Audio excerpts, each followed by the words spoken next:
The joys of 3 a.m. streaming. I was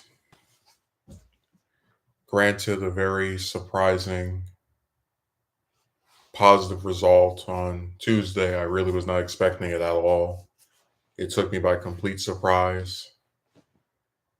I actually at first couldn't believe it. Like I had the person who told me it, I was like, are you serious? Really? We'll get more into that as the stream progresses.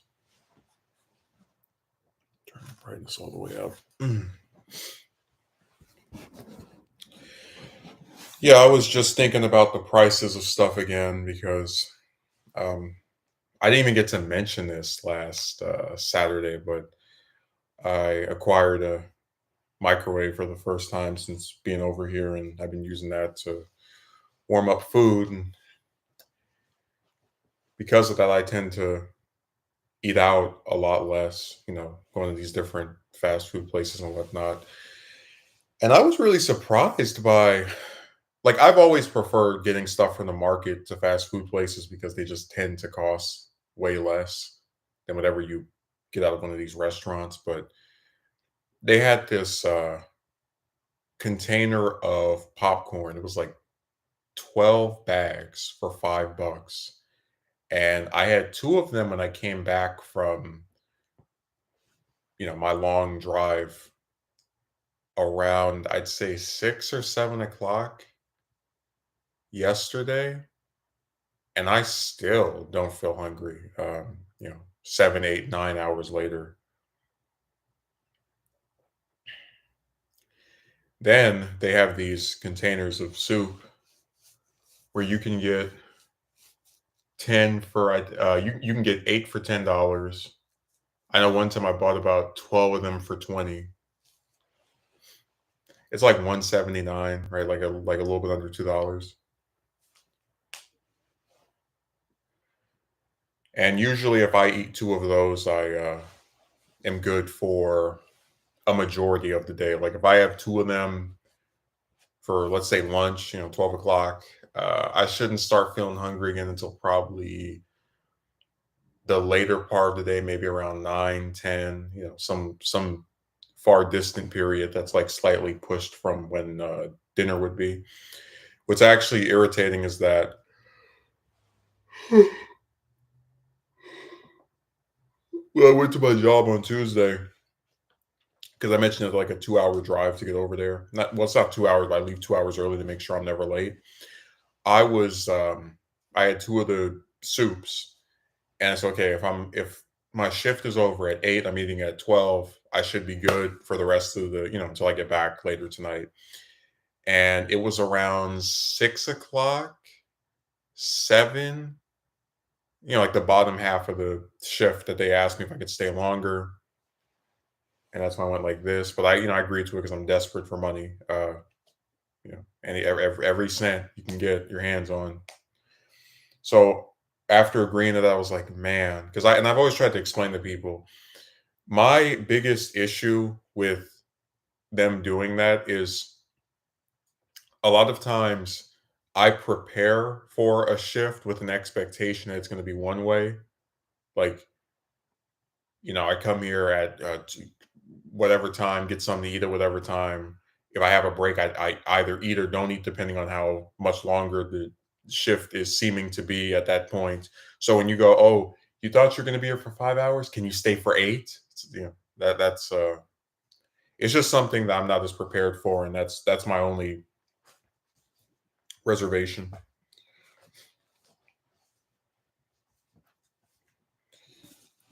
Mm. But it's been quite the interesting week. I mean, Carter turned 100, and I picked this up about a day ago. I have the first volume of it. This is E. Stanley Godbold Jr. Came out, I think, back in 2010. And really, the more, because I have about, um, let's see, I have the two volumes from Godbold. Uh, I'm forgetting the author's name, but it's called His Very Best. And there's another book I think called The White House Years, and maybe one more that I might be forgetting, but it's at least 4 different books on Carter.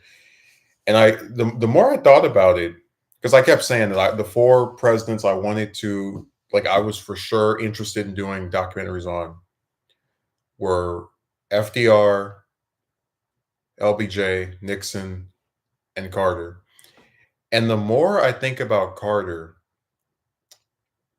the more I'm convinced that if I do make one on him, it might actually have to be a joint documentary on him and Rosalind because their stories are just so intertwined. Like I think about a lot of other uh, presidential couples, and with I'd say most of them, it goes like one of two ways. They either have a sizable adult life where they're just single, right, and like not with the person that they're going to end up being with when they enter the White House, or there's a period where one of them is deceased and it's like 10, 20, 30 years where they're by themselves. Like, for example, um, JFK didn't get married until the last 10 years of his life. So I would not theoretically be able to make a documentary that's like, JFK and Jackie or whatever, because one is 12 years older than the other. They didn't even meet until, the last decade and some change of, the 35th president's life. So it's one of those things where they may have been like this iconic couple to a lot of people, but they were only together, like a fixture in each other's lives for like a quarter of his and then maybe like a sixth of hers, just um a sort of similar thing with Reagan a little bit. Well, I'm not even gonna use Reagan, just like just Trump, for example. His current wife, the one that Melania, he didn't marry her until what the last 19 years. So you could really talk about him without mentioning her for the first 50 something years of his life. And again, it like you wouldn't be missing anything because they didn't know each other. Um, Even with like the Clintons, they like Bill Clinton married young, but after he stops being president, his prominence decreases. Like he's not as notable as he, which is like a prerequisite of being a former president. But then Hillary's prominence goes up and up and up because she's becomes a senator and then Secretary of State. So even if they're still like married and mostly together, you could feasibly make a Bill Clinton documentary and have it mostly be his early life, governor of Arkansas, and then the presidency, and then like maybe some last part on the post presidency so far, and then you do a Hillary one, and it's like uh, 2 3 parts before she becomes first lady, and then after that, maybe like one full part on her as first lady, and another part on her as senator, and then one as secretary of state. Just you wouldn't be able to just put them together because one has a period where they've reached their highest prominence and then come down from it, and the other one's prominence just keeps increasing you know as more and more time passes. With the Carters, they are such a they're like Batman and Robin. Like you cannot have, well, I guess I shouldn't use that example because the live action films don't think this way, but they are really indispensable from each other. You can't tell the story of one without the story of the other. So that might be the route I decide to go with this,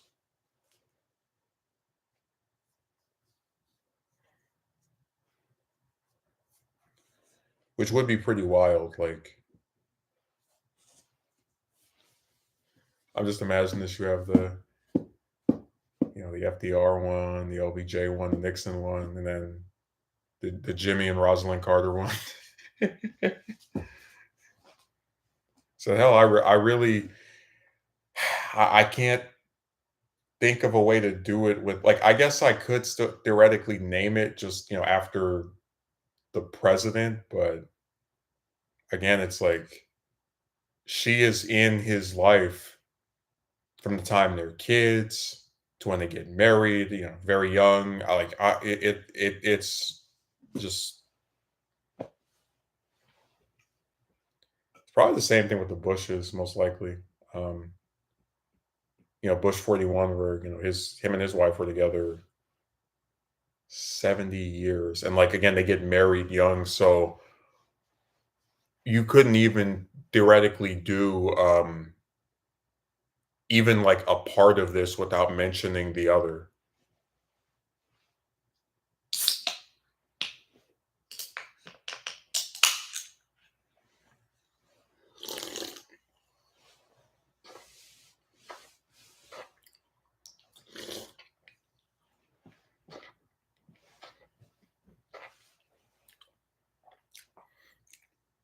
Mm.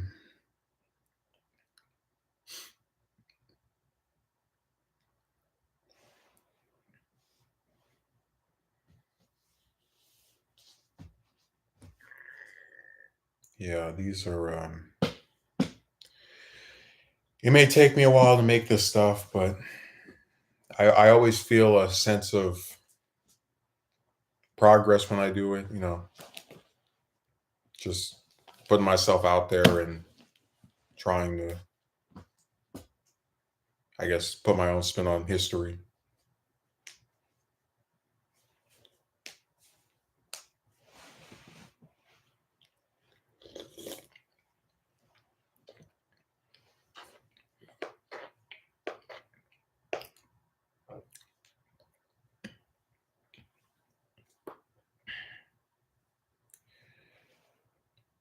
I was thinking about just some more of the writing stuff, and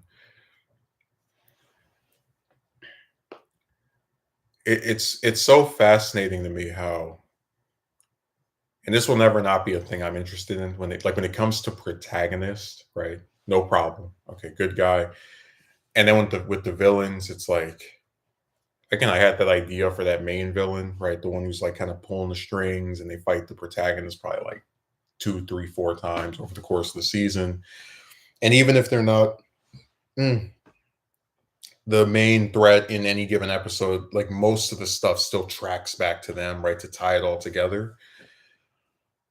And I guess maybe because like there have been discussions and conversations about you have villains that sometimes are not physical threats, but because of how smart they are, something that they know, they're a threat to the hero. You have villains who are physical threats, and that's where they are so intimidating. So I guess maybe it speaks more to the versatility of the role an antagonist can play in the story, that I have such an easy time with coming up with the heroes, but then when it's the villains, I start to struggle and go, okay, maybe I should have this, maybe I should put that.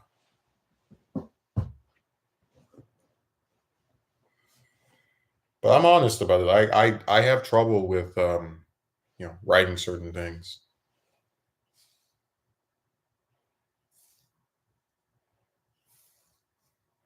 Trouble with writing certain things. Trouble with drawing certain things.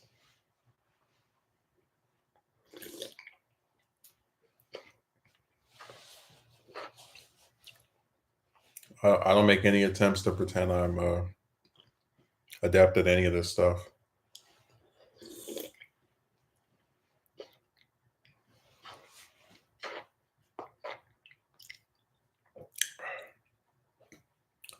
All I can do is put my best foot forward and hope for some decent results.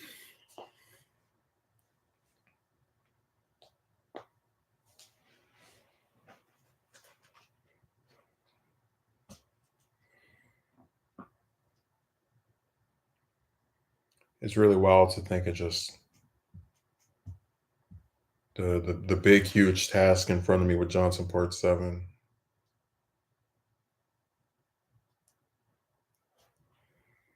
Because I'm really thinking, do I really want to make a 2 hour, well, possibly 2 hour, I don't know for sure, but like a video that's that big, that huge, that massive?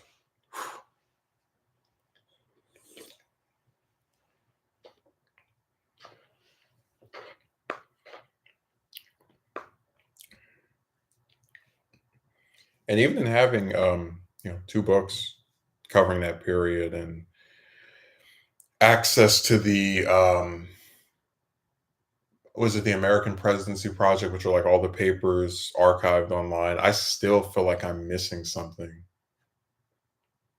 Like I'll forget to throw in some speech or some major development.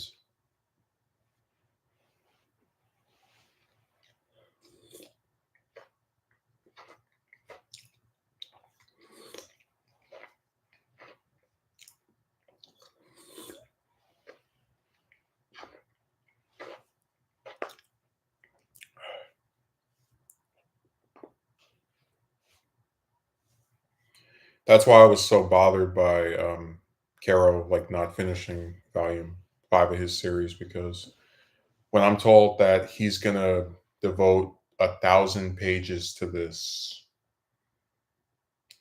8-year period, right, of 64 to 72, or I guess 73, the beginning of 73, 8 or 9 year period. I can't help but think that's gonna be, the way he makes it sound a very thorough examination of the events of the time, and that in not having that available because of just how long it's taken to write that final volume, I am worse off in not having it around. So I'm really just trying to supplement um, it with whatever other things I can get.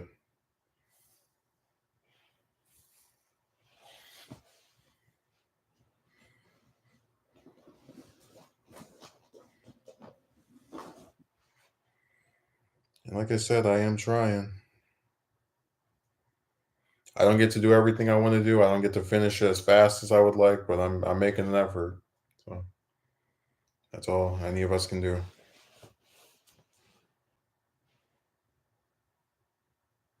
That's something that was like cutting in my hand for a second. I went to I think it might have been last Sunday actually. It was either last Sunday or I know it wasn't I don't think it was this week, but there was one day this week where like I clocked in and not even 10 minutes into the shift because someone put they do this thing where they put like these containers inside of each other that are not supposed to go that way, like not supposed to fit in. Like one's bigger than the other. So when you try to pull it out, it can be very difficult. And sometimes if you're not being extra careful or in your attempt to separate them, you might end up getting cut by the metal. Like you're pulling it and then like that.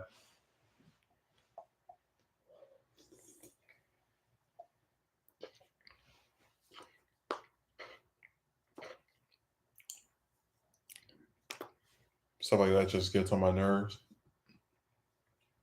I've always said there's something really ironic about the idea of people like everybody, wants money, so they work. That's the whole incentive to work. But I always feel like there's something wrong with people getting injured while they're doing work. Like, um, I understand where it can come across as the fault of the person if they're like exercising extreme carelessness. Like if you go to a job that says you need slip resistant shoes, and then you show up, with some flip flops, like, okay, fine, whatever.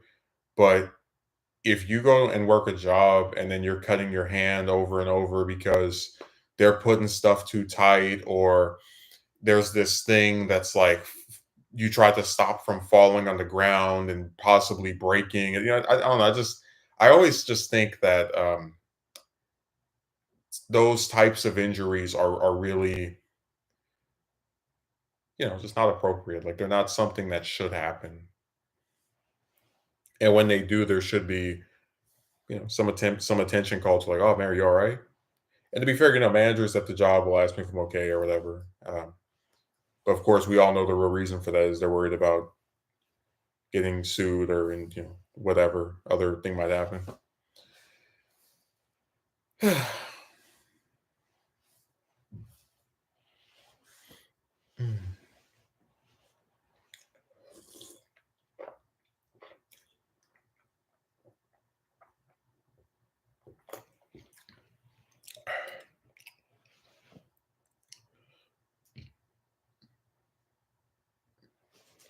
Oh, I made a mistake. I should have had a little plastic bag to put this container in this can in when I finish drinking it.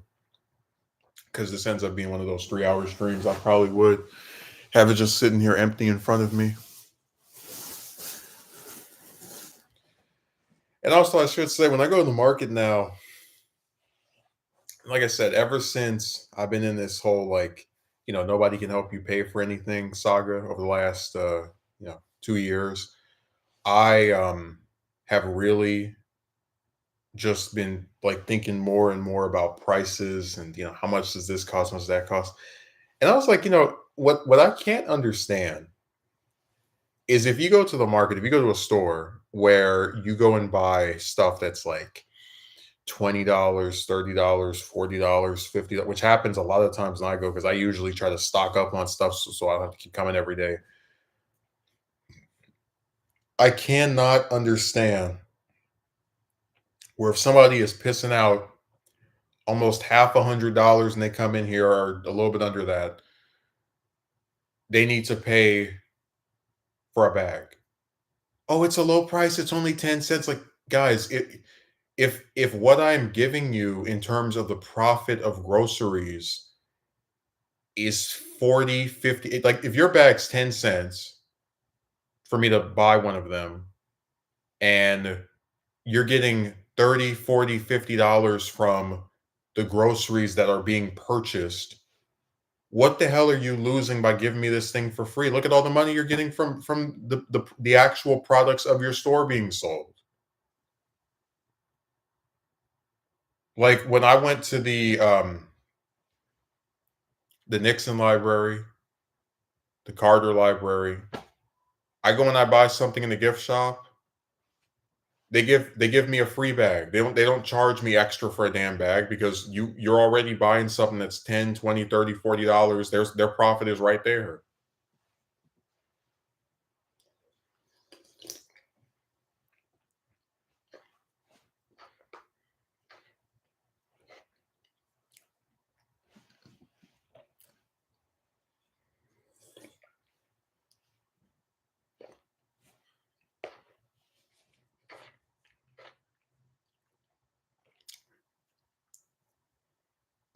Mm.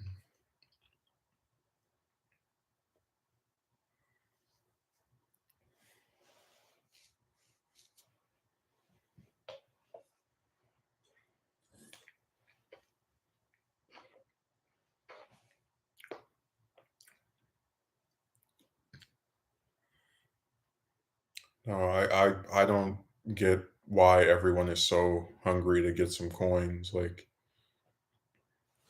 they try to charge you for things that don't even make sense. I remember when the first time I went to one of these conventions and they took my picture in one of those booths.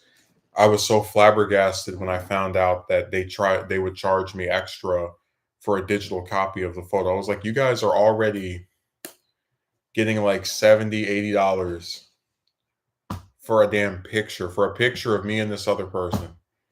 And you've decided that's not enough, that you also need an extra 10, $20 just for me to have a copy of it on my phone, which you already knew would be the main thing I'd even want anyway. Like, I don't know anyone, like even the people I have met online who, go to conventions or go to these different like events.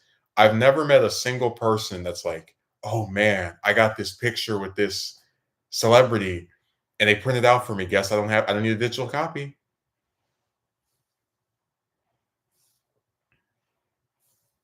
It's just so weird. So weird and so greedy.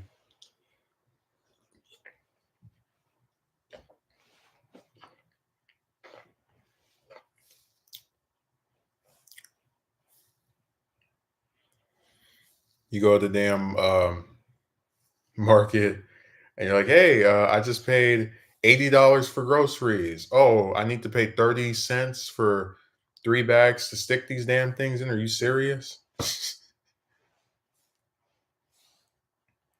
The crazy part is most of the stuff I get from there is so minuscule in terms of like their size because it's really not that much stuff.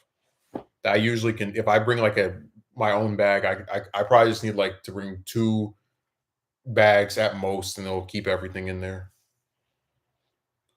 Mm. Like if I just put it in one of these, I can fit most of the stuff in there. Like that should be enough in terms of the size.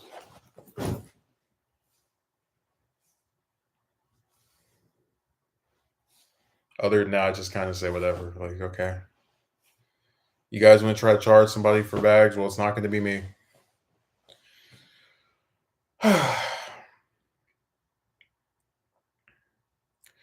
It's sad too because I'm one of the biggest proponents of the market. I get so much stuff out of there that just is so appealing because of the lower prices. Like I remember I would get the sausages, and they had those big cases of pickles that were like this large, and um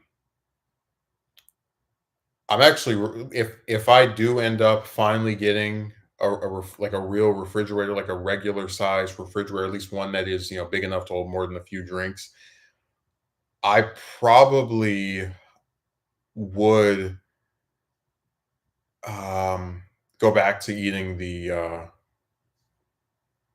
those like big sausages, the ones where I like chop them up into pieces. Because that was one of the things that frustrated me the most about like when I realized this place was not selling anytime soon. I was like, all right, well, whatever.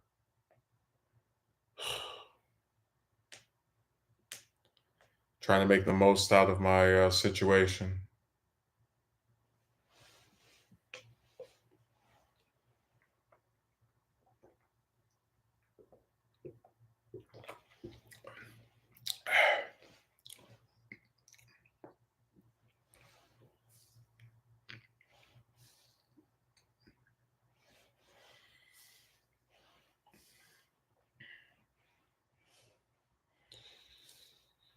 Oh, I drew this one picture of this relative. I saw them on. Hmm, which day was it? It was trying to remember. Oh yeah, Thursday. No, I saw them on Monday. I took a picture of them, and then when I was like waiting for my job to start on Thursday, I was just like sitting inside this store and drew a picture of them during that period, or I guess during that time, just waiting. And I showed it to them yesterday, and they said they liked it. So when I go to see them again, probably in like the next 2 or 3 days, I'll try to draw another picture of them before that.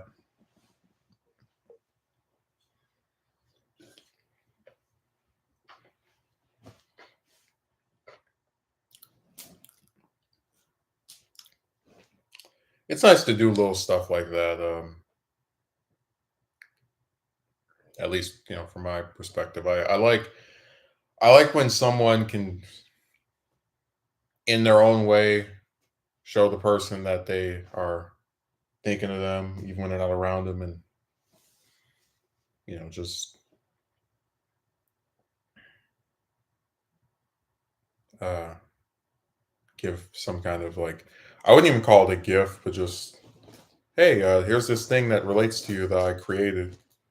I hope you like it.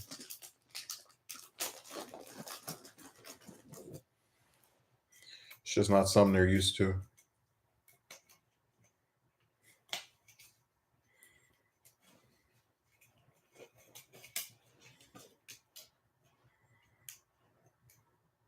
Of course, I always try to explain to people that I like to do different things every now and again. Like in most cases, I'm fine with just sitting here and writing, drawing, whatever. But one of the biggest tragedies of the last couple of years is just how little you actually get to do things with people you like. You don't get to go anywhere with them. They don't call you. You're just there's nothing there.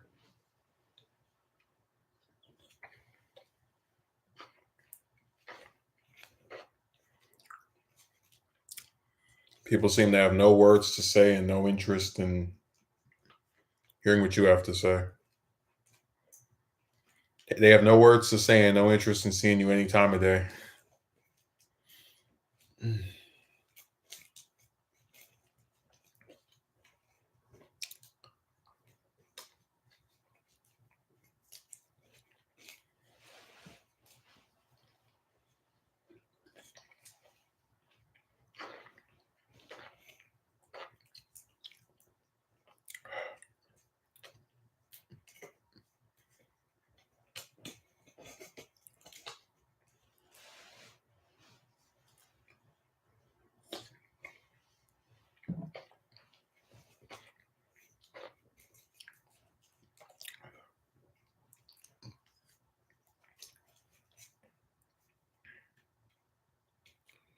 Yeah, I'm just thinking about how crazy a lot of this stuff is.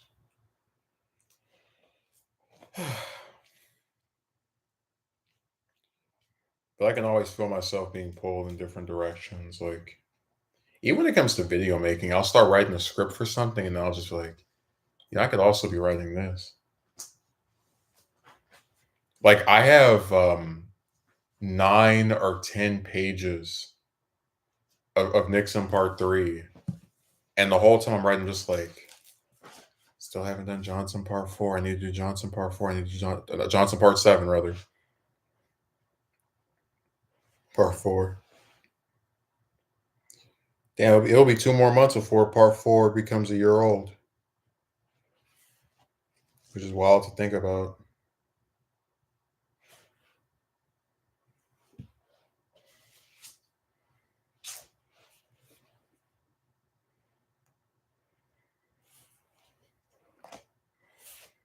Yeah, I was just sitting in there a few days ago and just typing away. Because whenever I have the Google Doc open for the script, I always have the page numbers, and I just go like sometimes I go in order, sometimes I do, you know, this section and come back to that section. I just try to break it up a little bit.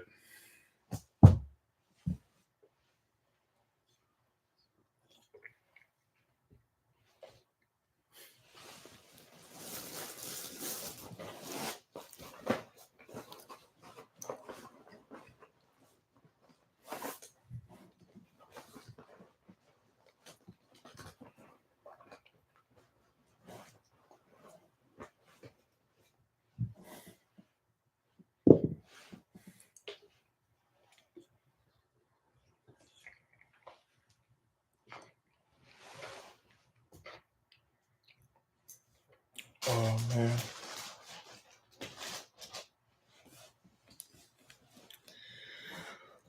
Oh boy.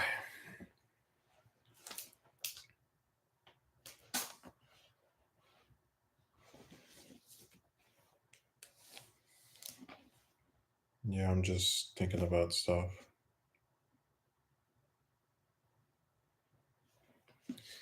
It feels really nice to draw a real life person and be able to like show it to them, like, hey, here's this drawing I did of you. I hope you like it.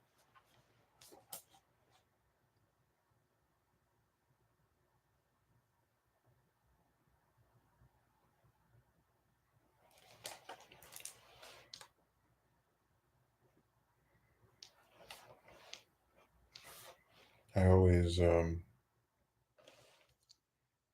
just think about a lot of this stuff.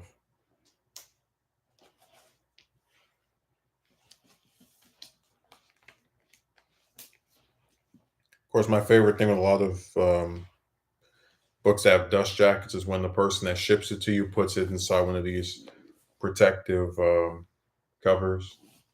If I knew how to do that, which I guess I need like a ruler, I would put every book I have in one of those because these feel pretty good.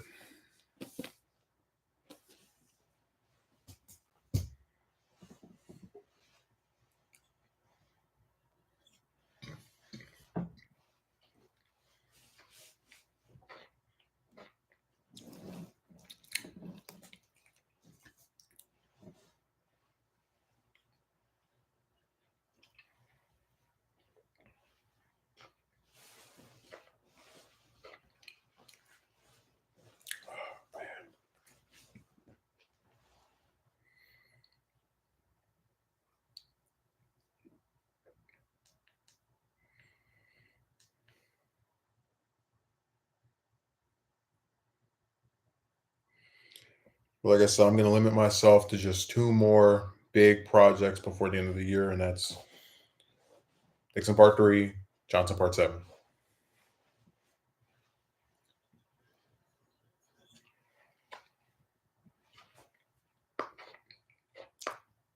Don't want to overindulge myself, start plotting out 15 different videos. I'm very serious about, like, I never want to get ahead of myself, because when you go, oh, I'm going to do this person and that person, then I'll make it this, and it can all cancel. It's actually a pretty interesting phenomenon I've noticed, where the more stuff you assign yourself to do, the less likely you are to do any of it, because you're just like, again, constantly being pulled in all these different directions.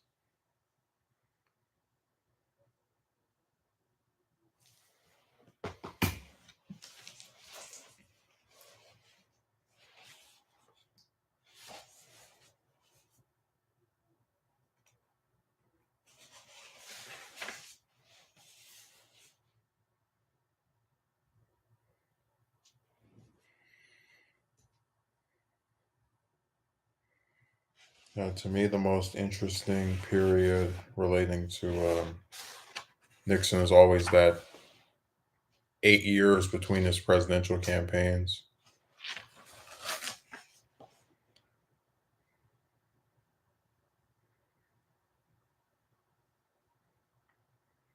Just the idea that someone can be out of office and lose a governor race in a state that used to be pretty solidly for their party, and then be like, all right, well, I'm done. No more press conferences. And then in just a half a decade, be in the White House is nuts.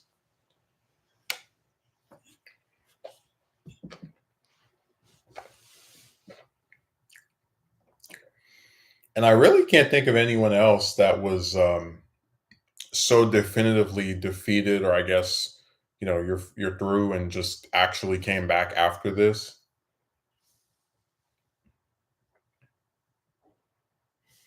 Like, I guess you could say Clinton had something similar with the whole uh, for really long 1988 DNC speech, but again, that was a speech that went on for one night, and then he hadn't run yet.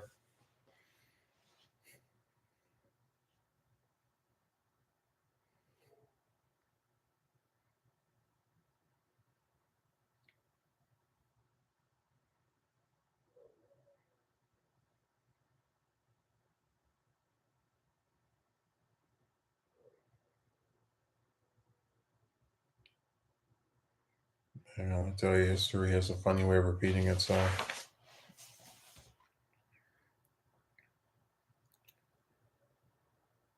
I mentioned before, I kind of want to do some of these videos just kind of like paralleling different politicians with each other.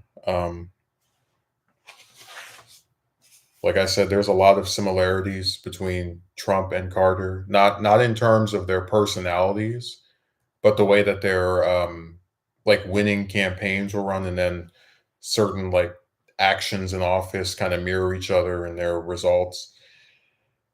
Um, right now, I'm seeing a little bit of parallels between Harris and Nixon, in the sense that you've got this relatively, of course, Nixon was like 20 years younger than her, but you've got this relatively young VP to this, at the time, oldest president ever.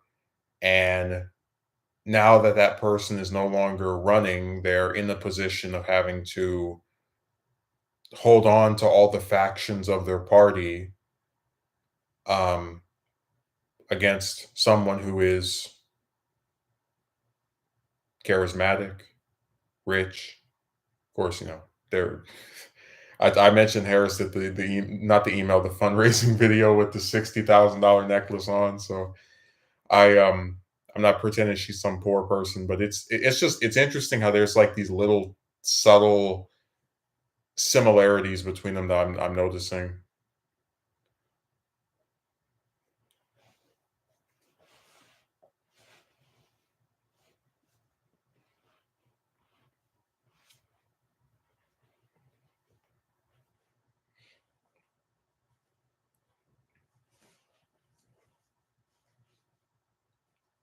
I don't know what it is. I keep feeling something like in my palms. Uh, take this off.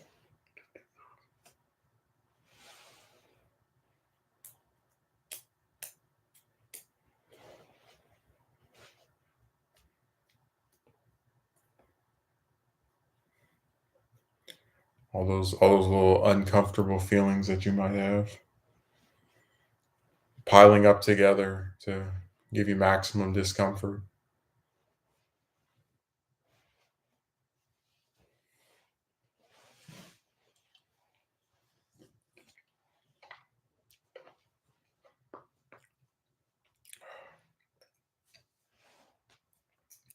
I saw one person that was celebrating about their channel. They stole somebody else's video. I guess someone's like video got down deleted or whatever, and they put it up on their channel and they got, I think, 60, 70, 80 subscribers off of doing this. About, I think it was like 13, 14,000 views in the video. And I was just thinking to myself, that's one of those little subtle reminders that this site is just broken. Like, imagine celebrating because you stole someone else's video. It's like, yeah, look, I got thousands of people to watch my video that is not actually mine, and the only thing I did was just take something somebody else made with no change to it whatsoever. But yay! And the people that subscribed had me laughing even more. It's like, you guys know that this is not his video, so are you like hoping that if you sub, he's gonna morph into the other guy? Oh man. Like I said, I'll never understand the logic of some of the people that use this site. I think they're doing some weird stuff.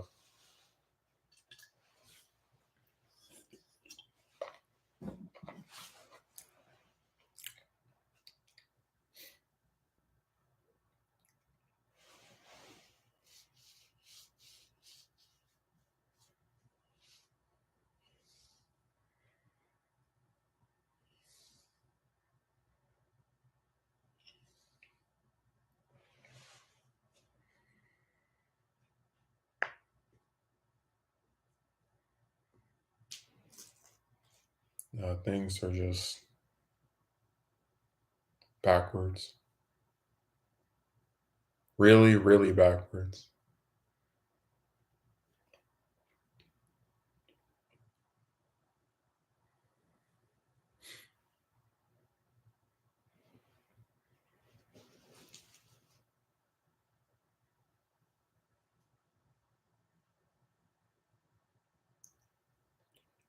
I remember I had this one relative that made the comments, "Oh, you're always reading." I was like, "Yeah, I wish I could read more."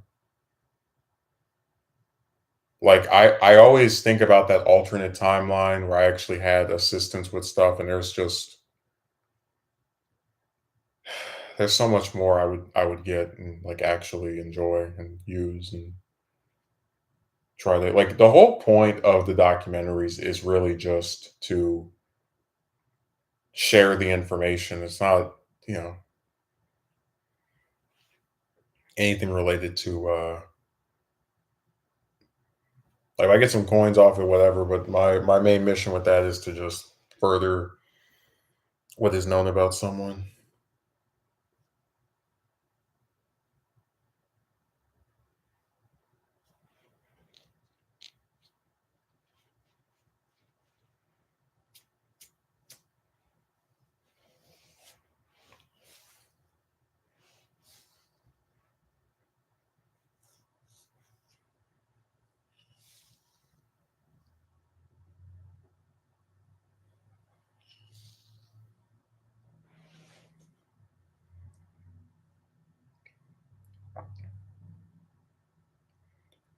Or this one person was asking me like what I would do with $1,000. I said, man, what can you do with $1,000? Like, for most people, it's not enough to pay rent for a month. Um, it's just really funny, like how little $1 will go nowadays. I probably at most would just use to get some more food, like just feed myself for about.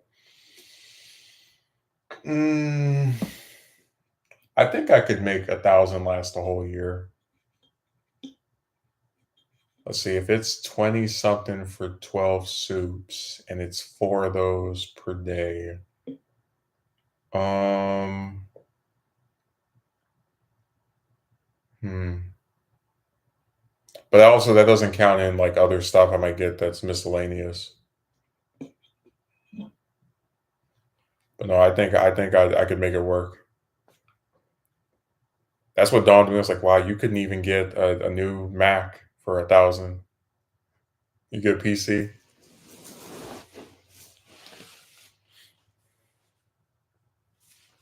I remember when I first bought that new PC last, I think it was the year before last year, and I was so annoyed that I couldn't play any of the games on Steam with it. I was like, this damn hunk of junk. I got rid of that so fast.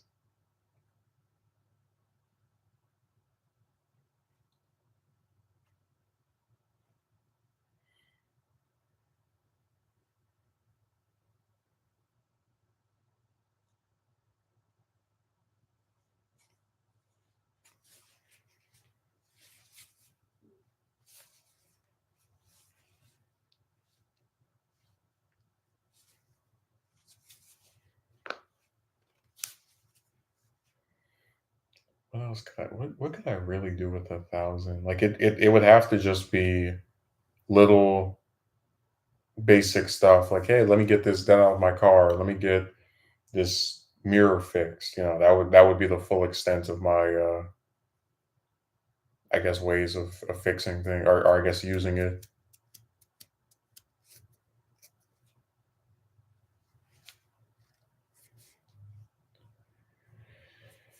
Oh, it's pretty surreal to think about how you increase the amount of money somebody makes per hour, but thanks to inflation, it just doesn't seem like anything makes a difference.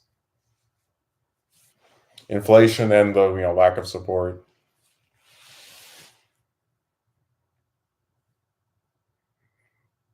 But as I said, I live in the twilight zone. When people would rather feed animals than their own children, that's how you know we've reached something that is not normal.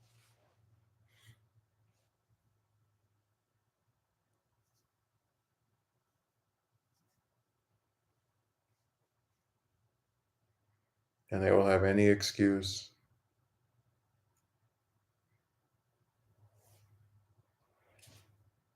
any reason for why they can't assist the person they claim to love so much.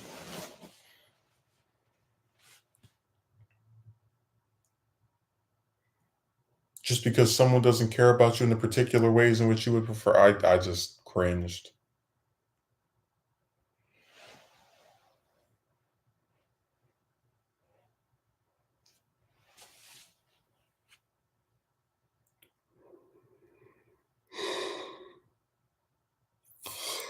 Mm.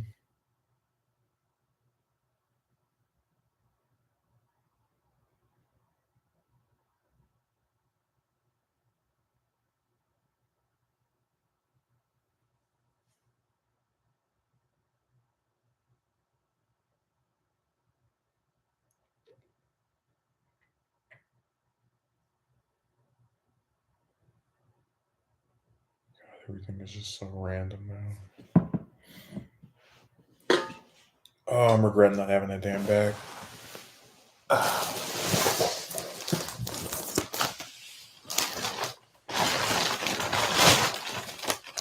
Wow. Imagine paying 10 cents for this.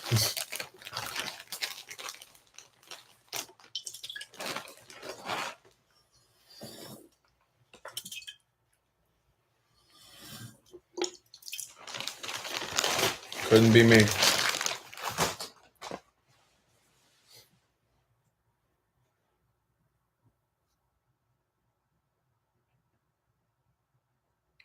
Hey, wait, want to give us your spare change? Not really.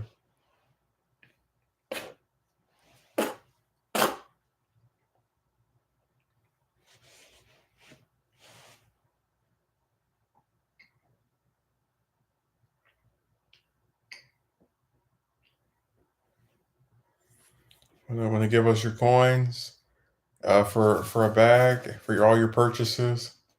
And it's like imagine how like scummy that has to be. Hey, person who bought 200, $300 worth of food, probably enough to last them a whole damn month. Uh, you're gonna have to pay us for bags for all this food, or else you're gonna have to carry it all out in your hands, or I guess in your car when you roll it outside. Utterly insane. But they don't care. They do this stupid stuff, and then when people protest, like now, every time I go to the market, I have what am tote bags because I just can't justify. I mean, I have a lot of just bags from previous times going up there, but like I genuinely cannot justify paying for something like that.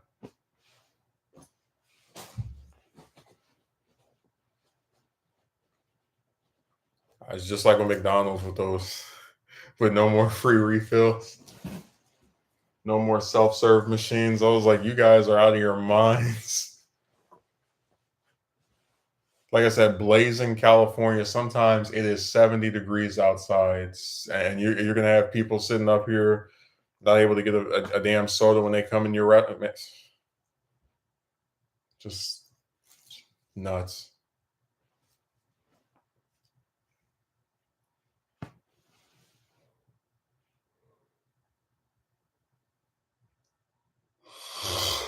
Mm.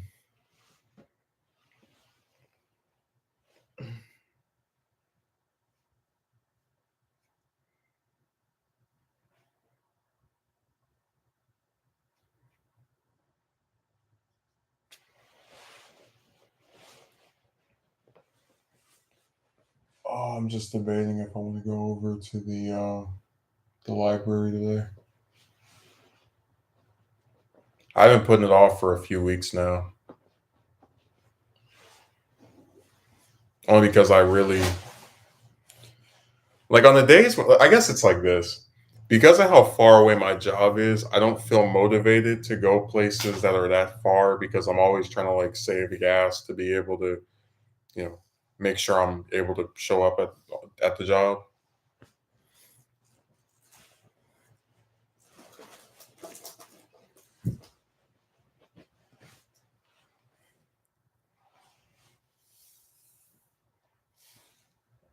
So that's always the mantra I have for why I don't do it.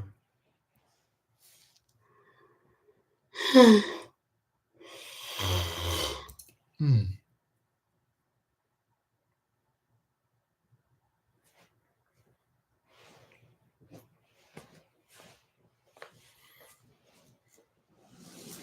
Oh, say, man, those disadvantages, they just keep piling up.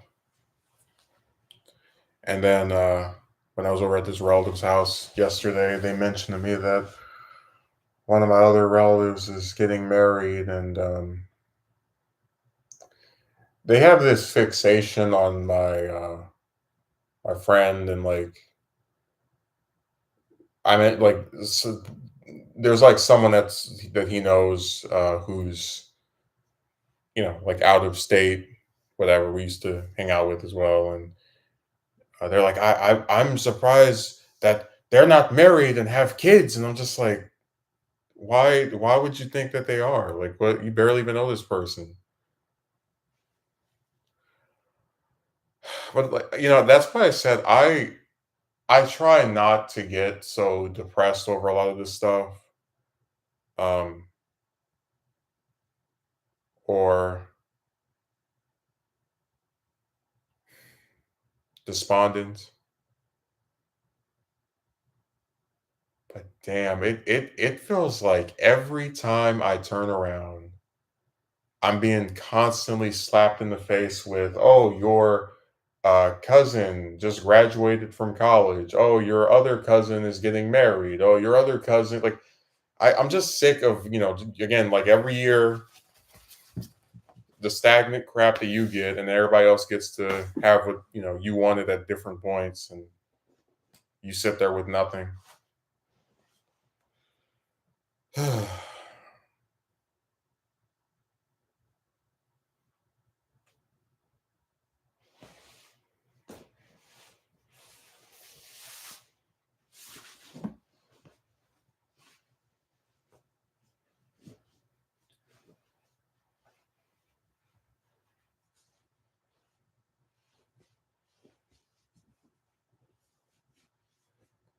And man, I every time they try to do the whole when that one relative was talking about, you never know what can come or happen or some of that effect. It's like, man, listen, we've had how many damn years of all these stupid chicks saying all manners of things and it never panning out to be anything other than people running their mouths. Like I just don't believe any of it.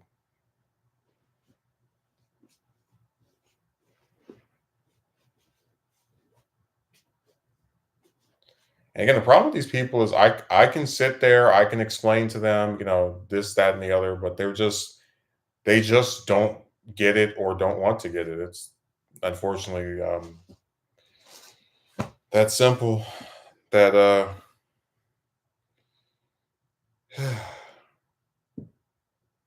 there's just been too much lost and not enough gained is all I can say. Like the only thing I've seen any significant turnaround with in recent years has been the job. And even with that, I always felt that if I was retained by somewhere, it would be a part-time one where you're like, you know, not there 40 hours a week.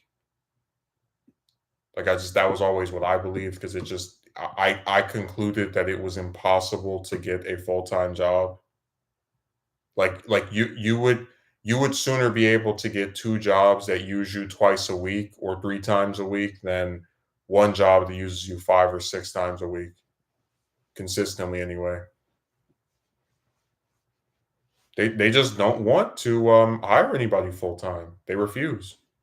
And you can be with them for 2 months, 4 months, 6 months, a year. It does not matter.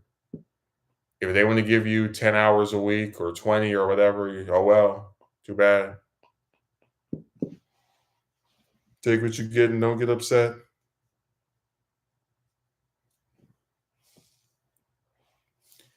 Hey, this relative of yours that you haven't spoken to in how many years is getting married. Like, oh yeah, great. Thanks for telling me.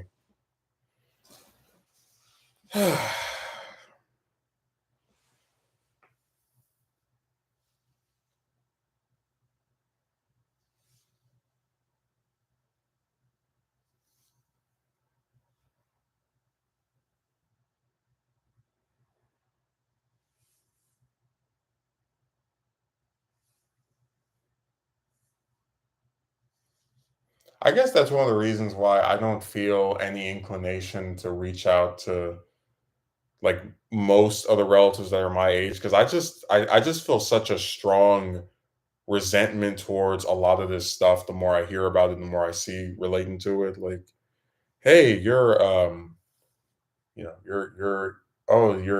this person is getting married, this person's graduating from college, this person is having a baby. Like, just leave me alone. Just get out of my face with this.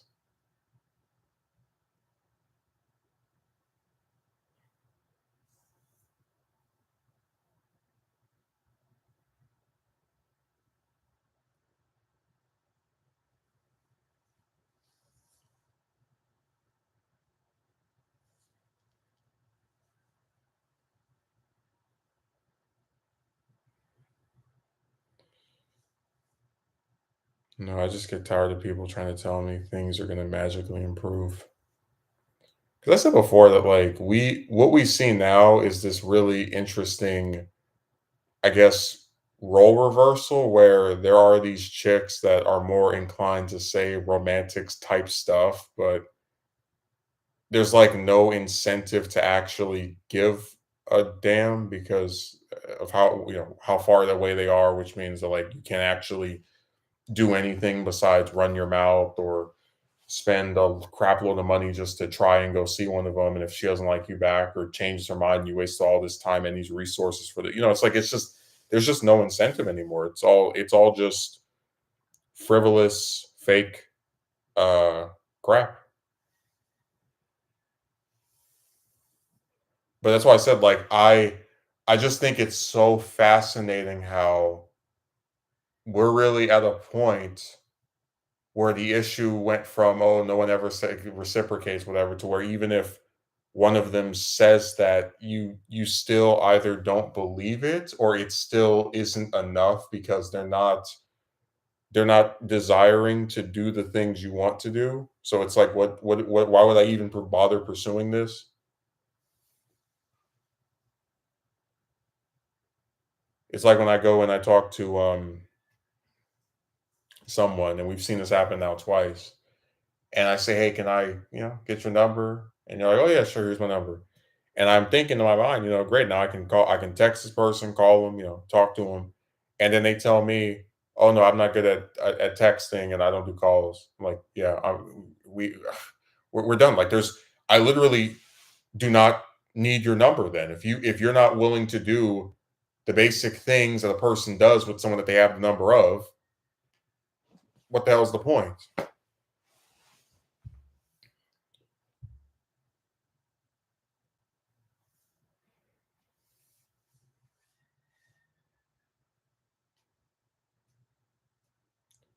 And that was why I said that in my video. What's the point of being in a supposed relationship with a woman if she doesn't give you what you want? Oh, I can't wait to date this girl from another country that I can't touch, who is against wanting to get married and having children, which are the only things that I would want to do with a woman to even justify trying to have some long term thing with them. Ooh, yay!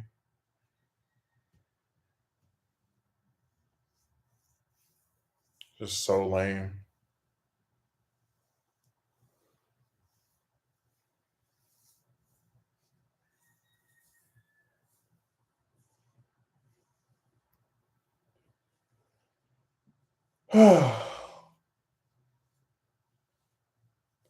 I guess this is just going to be my existence from now on, hearing about everybody's graduating from this school or getting married or having a kid or whatever the hell else. And I'll just be sitting here twirling in the same old crap every year.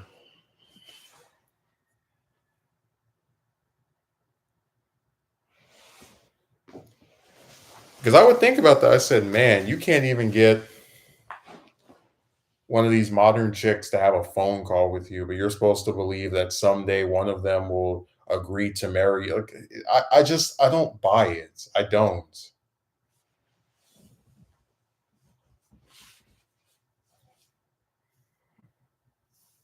Sorry, I have basic pattern recognition skills.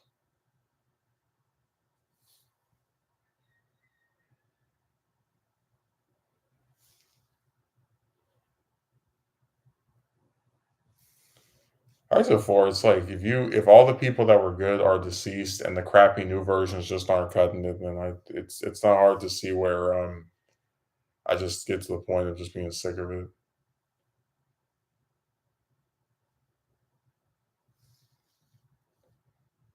I had some guy at my job a few days ago say that he thought we were friends, and I was like, I don't know why you thought. I've had like three of them say that to me, and like all of them are like they range from being just like barely an adult to I think like 23, and just like where do you guys get this idea from that just because you work with someone for some months or a year and they drove you back to your place one time or they spoke to you outside of 7-Eleven for 10 minutes or whatever, that one instance of that, like why does that make you believe you and this person are close? We literally do not speak outside of when we are here. If you stop working here, I never see you again, and vice versa. People are just so like every time I hear the word friend, and it's not from my actual friend, the one I known for years and had affiliations with and whatnot. But anytime I hear that word, both in online and real life settings, I just cringe. They throw it around so much. It really means nothing. The same bastard that will call you their friend will be the same one who, when you try to send them a text message, they won't respond, or they conveniently they're not doing anything this weekend, but they also don't have any time to do anything with you or ask you if you're going to do something together. Like it's just again, it's like all hollow. Like it's nothing. I thought we were friends. Well, you're in for a rude awakening.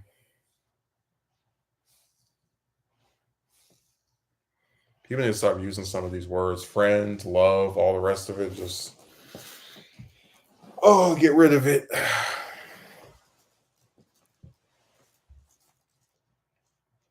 Seriously, that those these terms need to just be gone.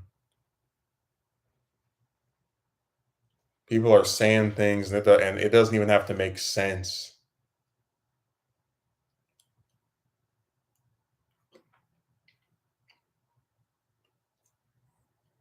I really like you.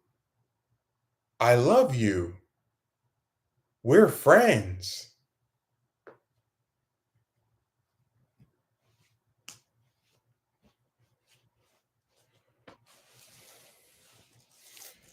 There has never been a single person at any job I have worked that I've considered my actual friend, because now that there hasn't been a single person any job I've worked from that's made any like actual attempt at doing that.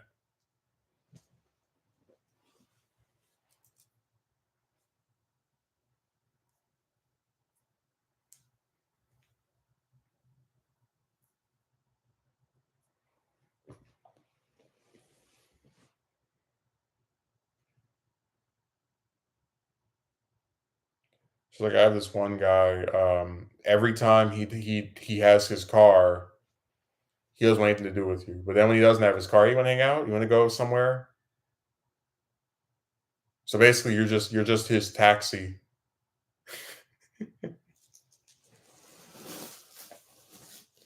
I said, think of how lame that is. Like when you have your car, you won't like go and meet this person anywhere. You know, you drive yourself, they drive themselves. But when you don't have your car, oh yeah, can we use yours and go over?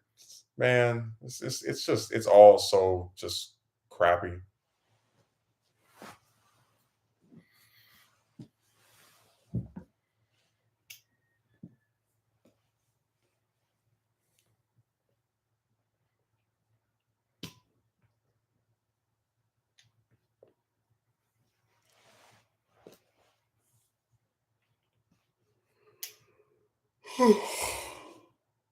Mm.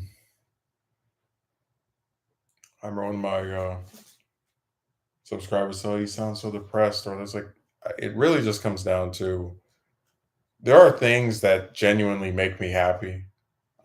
If I draw some picture I really like, if I complete some goal I've had for a while, but for whatever reason, and I don't know why, it escapes me the logic of this, but for whatever reason, there is an overarching theme of my contemporary relationships either being completely fake or they're what's the way of putting it? They're extremely hollow. Like, hey, friend, who if you did not work at the same job as me, I would never see again. How are you?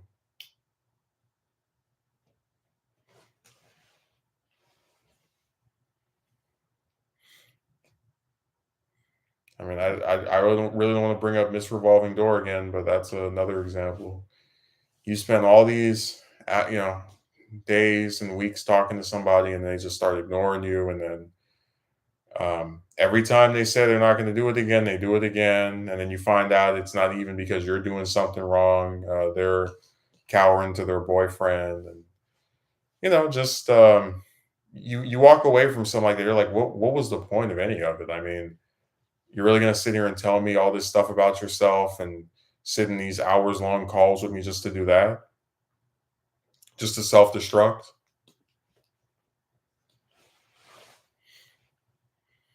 That's one of the biggest problems I have with a lot of these relationships. I can't get invested in any of it anymore because it's all so hollow. Like,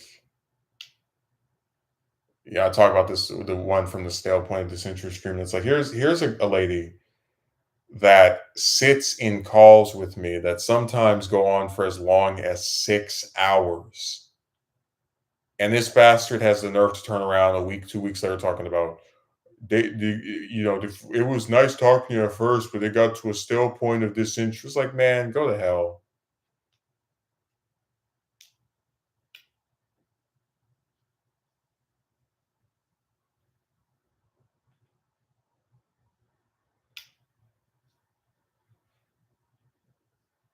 I talk about speaking to me has reached a stale point of disinterest, but I wish that food that you like to eat was stale, so maybe you wouldn't gain so much. You would lose some weight.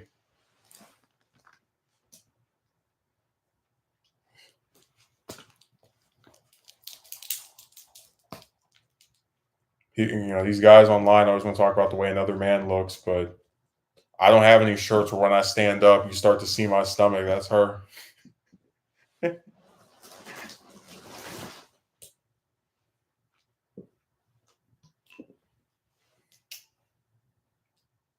I only ever saw her eat one thing in front of me, and it was some ice cream. I wonder why.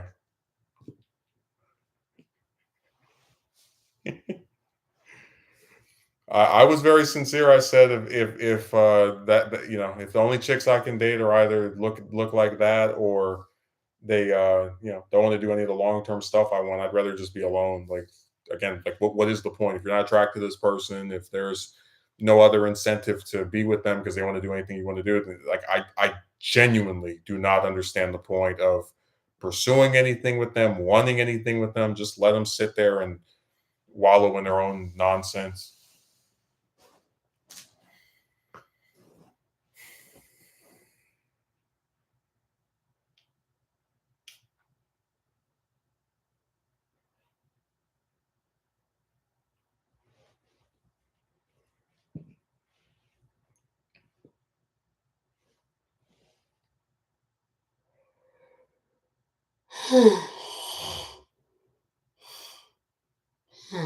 Mm.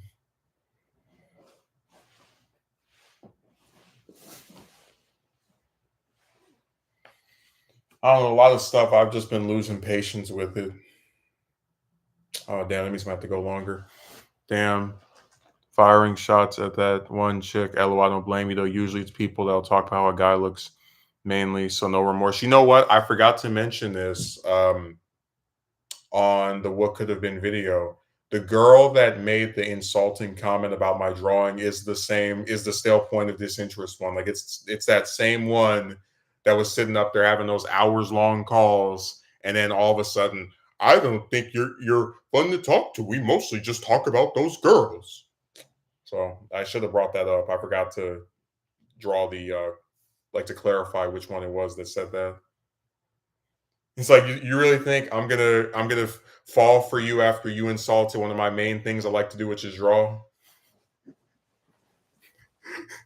That's like going up to Kobe and being like, "That shot of yours wasn't that good. By the way, I really like you, and I think we should go out." It's like you you're gonna insult the man and the thing he wants to do, and then be surprised, and he's like, "Nah, to hell with that." Has to be some kind of joke.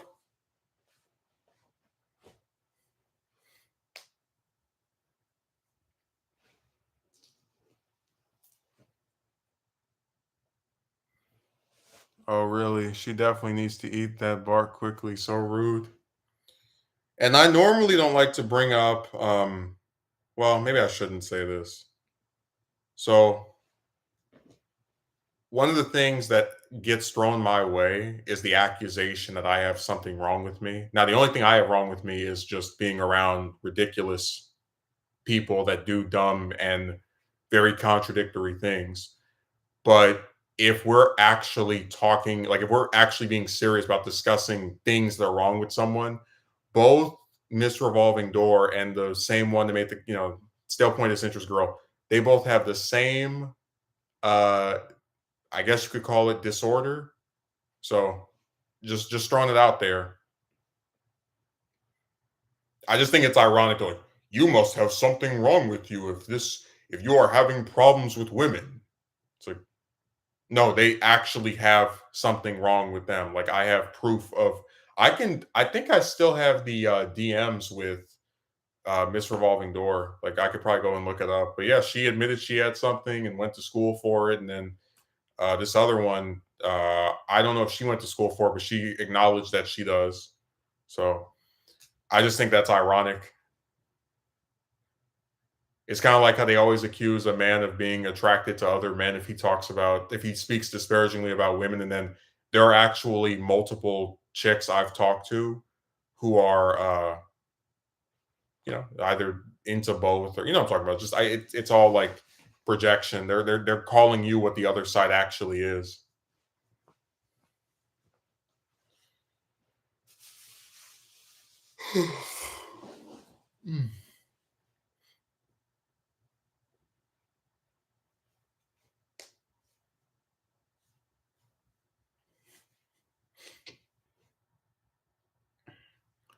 Yeah, I guess I'll explain the reason that the stream has the title it does.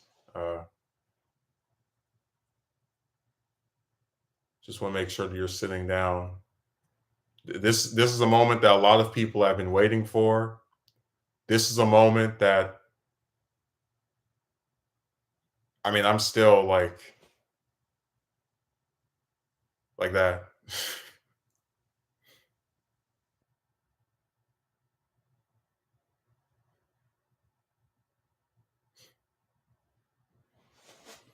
They won't acknowledge that because they'll mean they need to stop their vendetta against guys in general about something being wrong with them.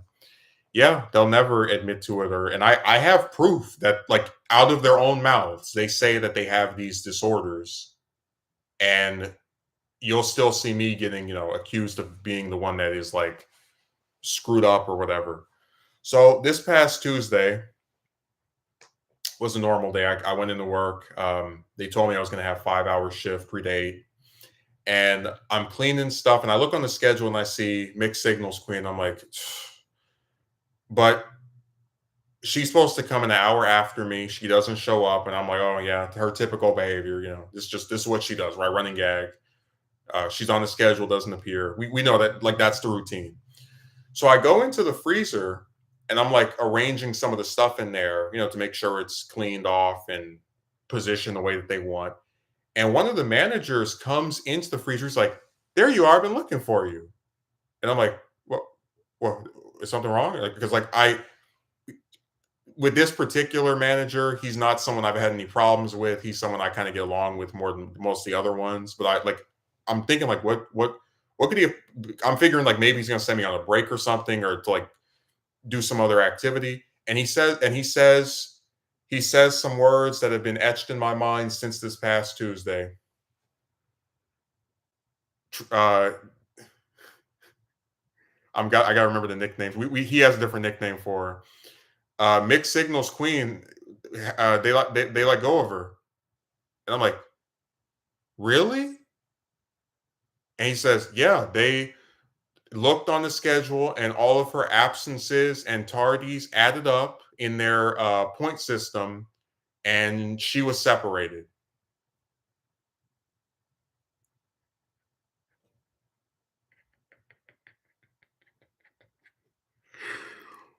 I asked him later that day, I was like, "You're not playing with me." And guess what? With the job, they have an app that we use that shows us like our schedule, and it has an option on there to see the staff, the other people that work there, right? And it's arranged to where you can see like our first name, like, you'll see the first, if you go to the J's, you'll see my name. I look on there, her name is still there, but they updated the schedule, I think the day after this happened, 2 days later. And when they updated and they posted the one for the week after this upcoming week, she was gone.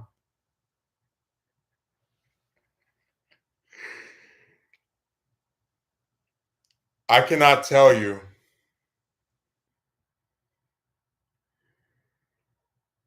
how ironic it is.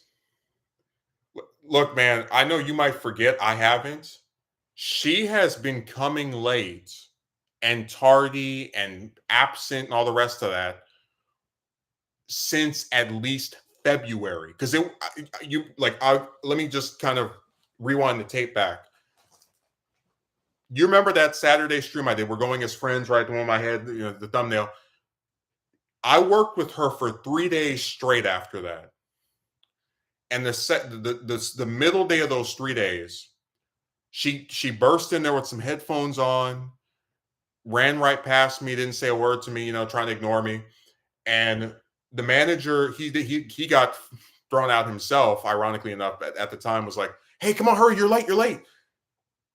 So she has been doing this since damn near the start of this calendar year, and it finally caught up to her. Dude, she literally did not we're in the start of October. She didn't get fired until, like, so she's been coming late since at least February, right? She did not get fired until the exact last day of September.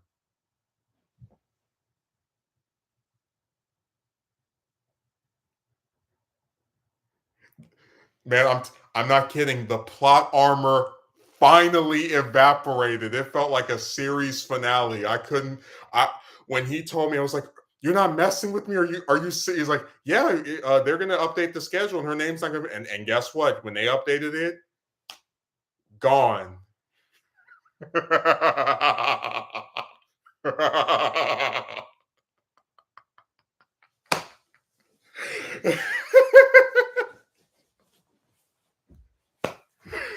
Get out of here, bimbo.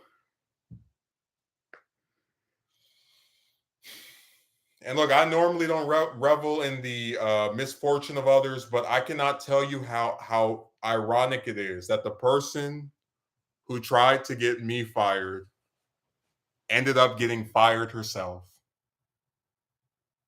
That's some nice karma.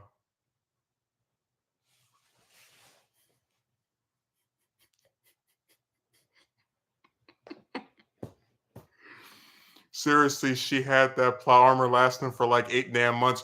No, let me tell you what she did. You know what? You don't this you'll get a real kick out of this. So there were three people. It was a relative of mine, one of my moderators. He doesn't show up on streams much anymore, but it was the two of them and Jem, who predicted that she was going to try to get me in trouble after the whole, you know, us speaking and not speaking stuff started going on. And when I sent, because the guy back in April was like, the girl got fired. When I told him on Discord, I was like, it finally happened. Guess what? He wrote the exact same thing that you just posted right now. Good riddance. Hey, great minds think alike.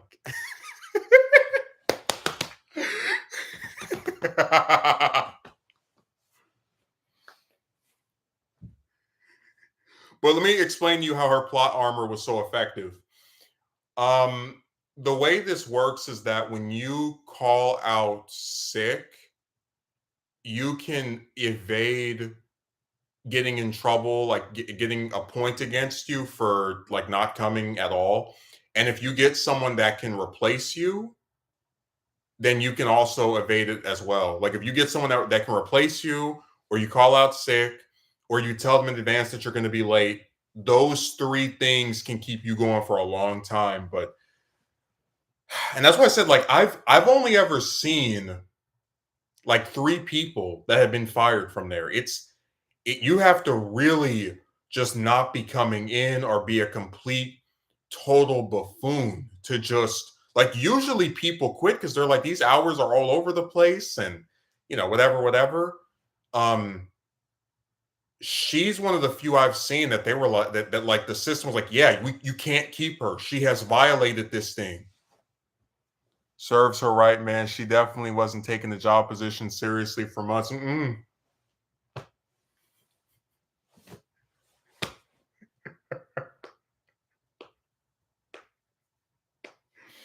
You think I'm playing? When he told me that, when he said McSignal's queen is gone, I was like, really? And he said, yeah, the points added up and they got rid. I was like, you're not messing with me. I went outside. I called the relative, the one that predicted she would try to get me in trouble, right? And told him, and I was like, yeah, they got rid of her. They got rid of her. I sent my best friend a message. I said, she's gone. And he was like, who? And it's like, the one that tried. And then he remembered who it was. I must have contacted like 4 or 5 different people. Like, LOL, I can tell you really didn't see this happening anytime soon. No, because look at how many months were going on of just, hey, what's her name? Oh, she's late. Oh, she's not coming in today. Oh, well, just another day in the hood. And you know the most poetic part? That same manager that told me that she was like gone, he actually left to go work at another place, like in the same company, one of their other branches or whatever. And the higher up manager told him that they didn't need another manager over there. So like when he came, the first day that he came back, and we like got reacquainted, he was like, "Hey, so how's mixed signals queen?" I was like, "Oh well, still coming late." He was like, "Well, we do eventually uh take points away from that." And I was like, "I don't know, it just seems like she can do whatever she wants." That's when I mentioned that I live you know an hour away, and I leave 2 hours early to make sure that I'm never late. But you get where it's poetic that the same one who made the comment of like, we do eventually start adding that stuff up, ended up being the one that announced to me, yeah, she's gone.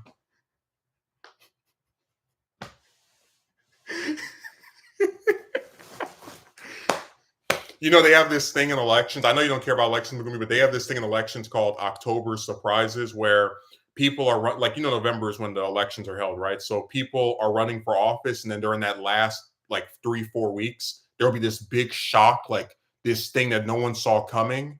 That was the October surprise for this year, that they finally got rid of that horrible employee.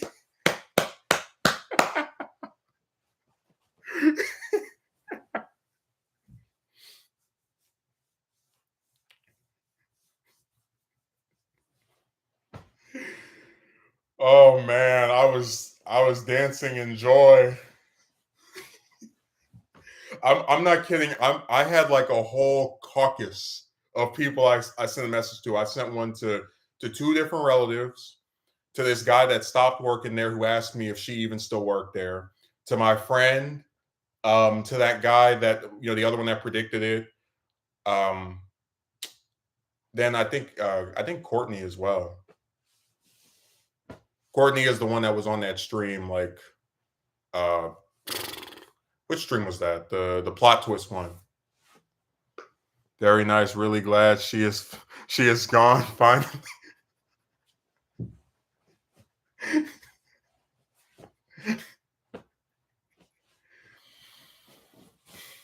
It feels really nice. I've been celebrating for the last few days. She tried to get you fired. Little did she know, months down the line, she'd be the one on her way out. That's what makes it so ironic. And dude, like, really think about this. Because somebody lightly teased you, they need to like not have a job anymore.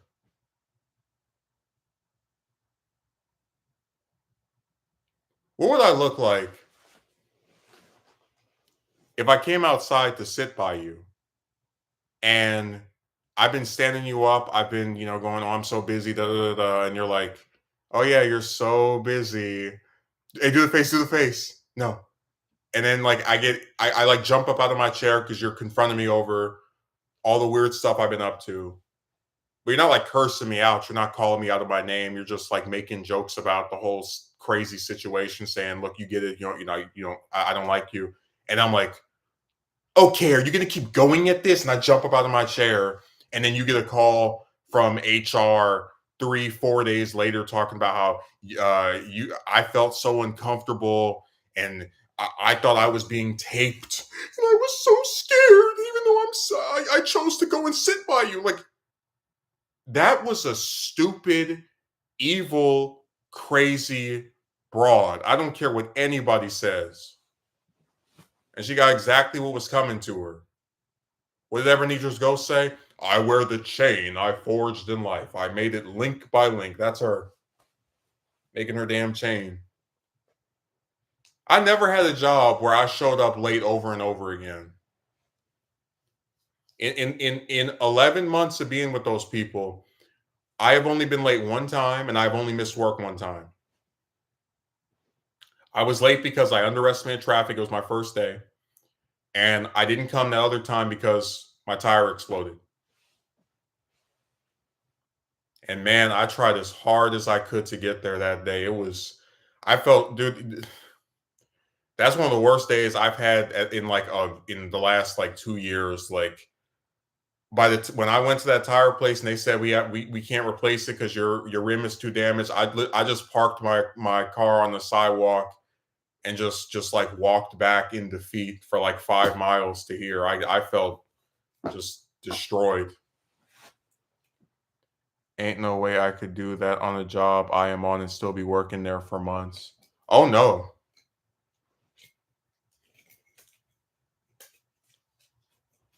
But I told you, like, we had a conversation about this.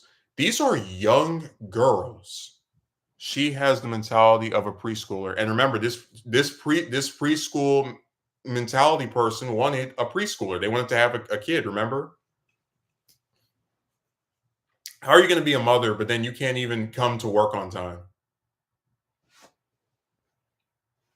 Does that make sense to you?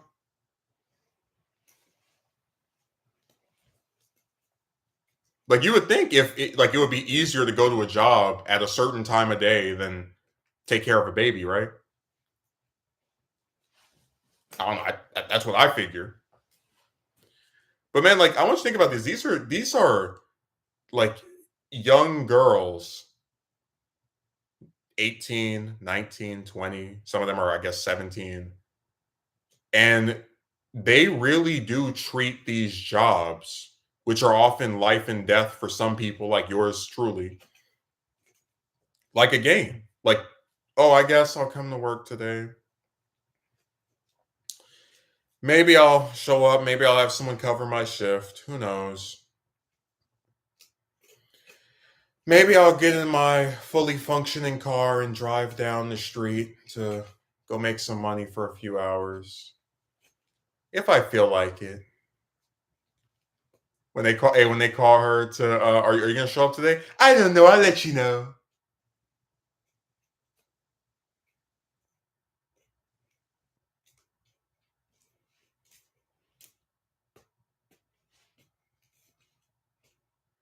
This is gonna be the only time you probably ever see me celebrate somebody being fired, but I think it is justified. I am a sore loser. Um, if she didn't want to go see a movie with me, that was fine. But when you try to mess with my income and you're too stupid to make sure yours is secure because of your own ridiculousness, well, you're not going to see any sympathy for me. So she can take her stupid makeup and her uh, Edward Scissorhand fingernails and her staring at her phone uh, 16 hours a day and just go away, get lost. The place is better off without you. Everywhere you go is better off without you.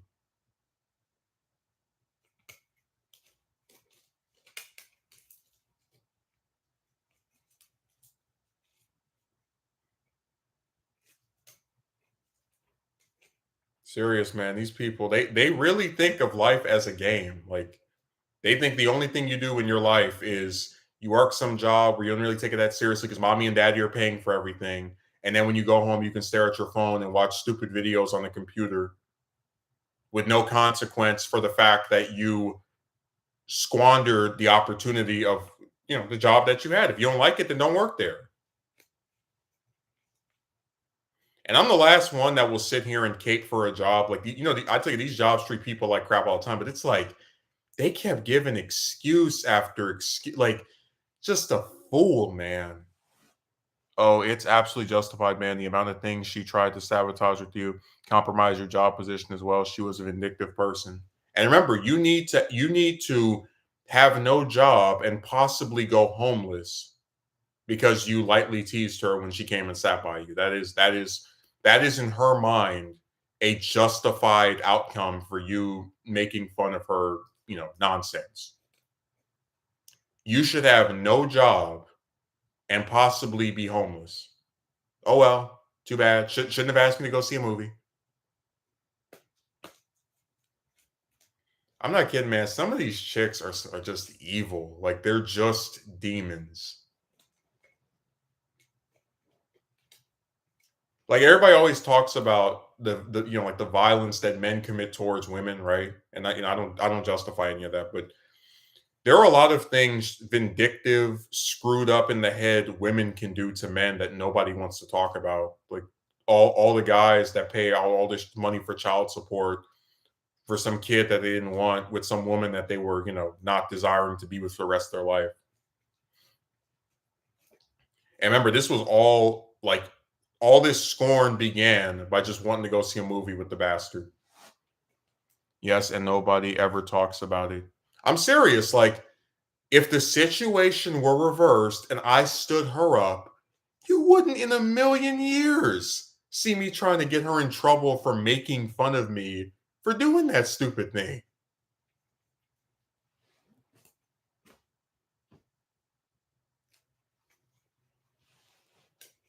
I'm just not that vindictive. I'm not.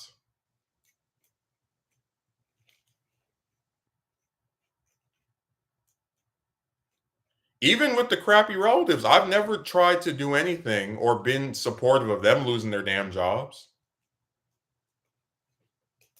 And they've done way more to me than I did to her.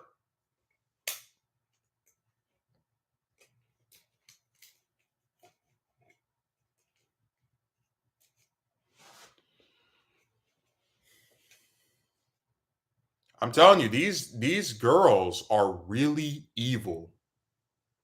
They're very thin-skinned and they think everything is a game.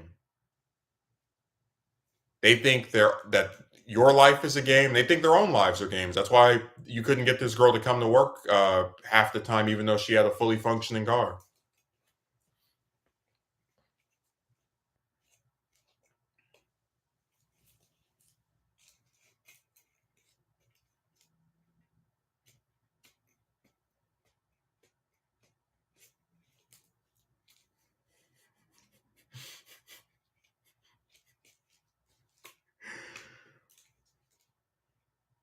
Man, that was the best piece of news I heard.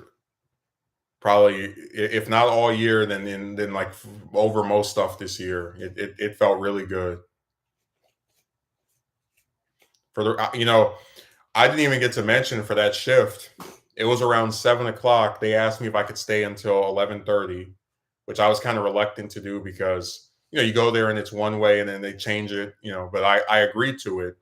And then later on, they asked me to stay past that to clean some stuff. And like the manager that came later didn't know that I'd been there since 3 in the afternoon. So I got overtime. He actually made the comment that I got more hours than he did, which is like insane. But I was like, throughout that whole shift, I was smiling because I just kept thinking, like, it's gone, it's done.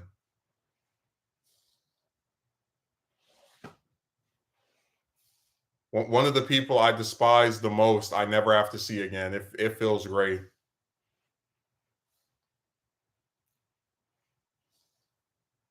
And I didn't have to do anything to get rid of her. She got rid of herself. But of course, the real shocker is people like her able to have children or a family if they so desire. Yeah, because you remember with guys, we hear all this stuff about self improvement and blah, blah, blah, blah, blah, all that crap. But with women, there is no standards, like at all. Just have a triangle and you'll have a man that wants you.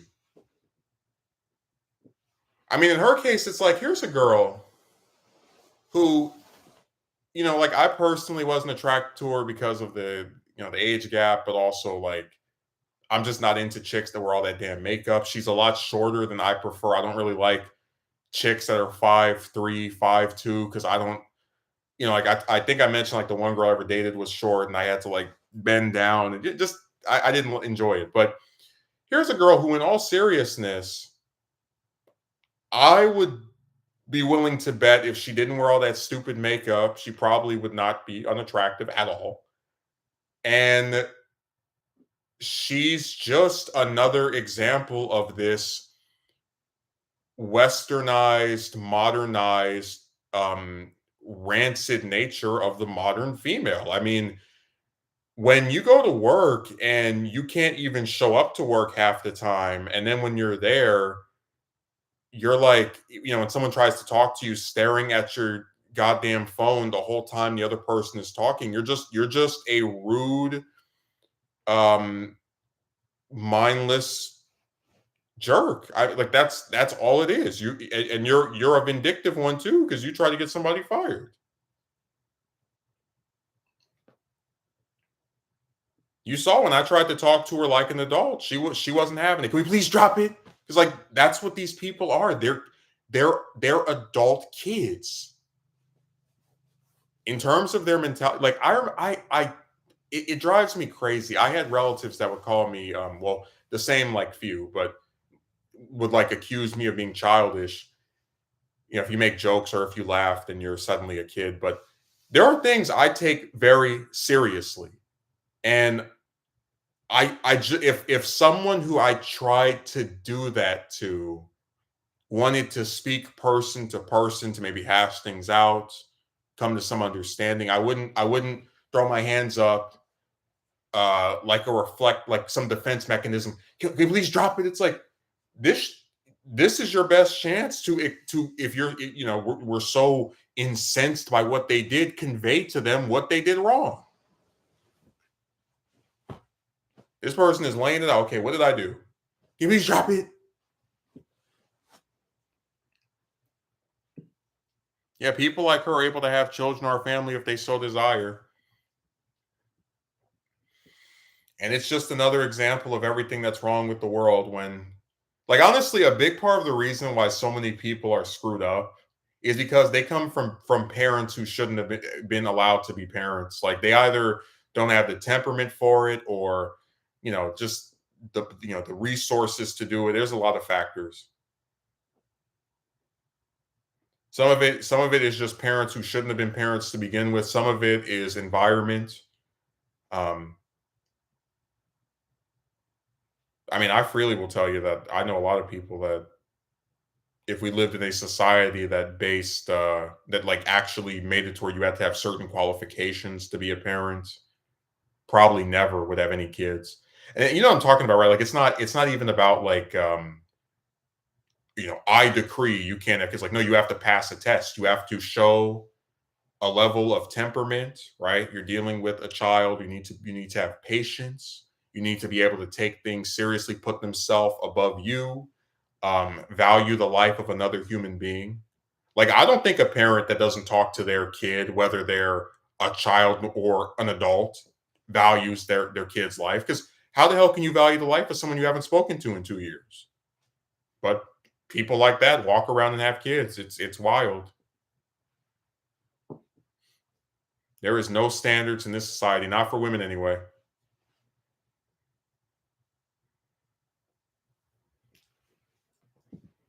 By the way, I actually was able to dig up proof that the girl that still pointed this interest girl said that she was chunky.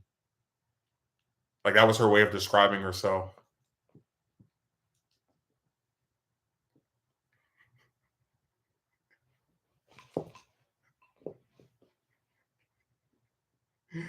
I was like, man, they know what they are. You'll be really astonished by how many chicks I've like interacted with either on jobs or online who are just so self-deprecating when it comes to their appearances. Like they know that they're not in shape, but they just don't care. Like whatever. I like again, no reason to care.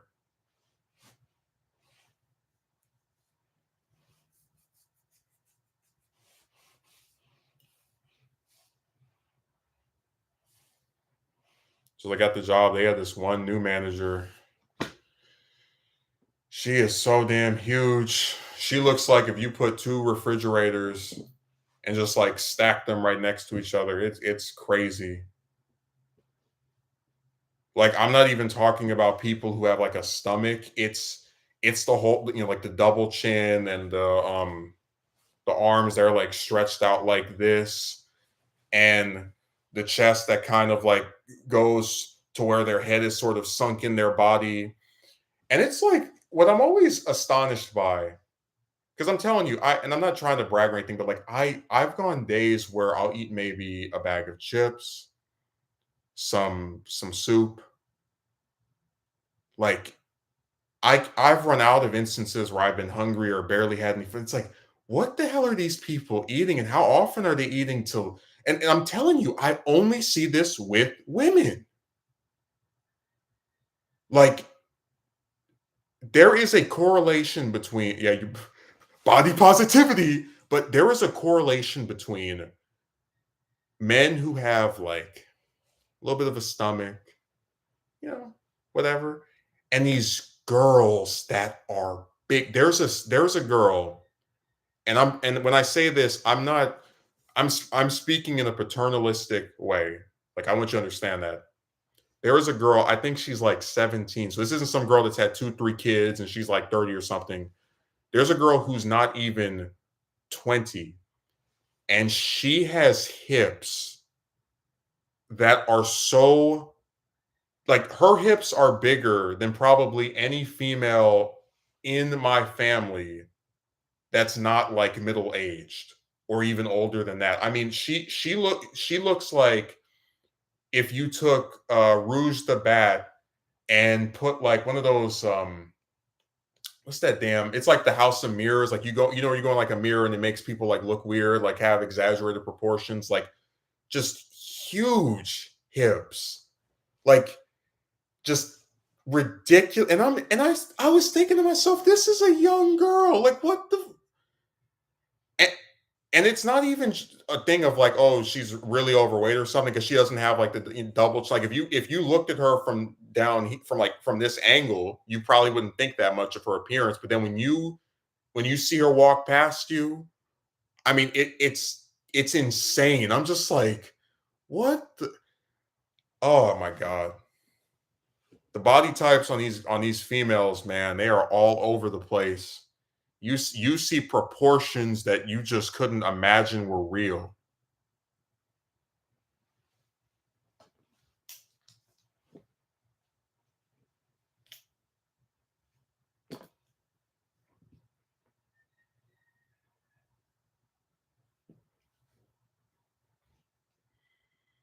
Serious. I just,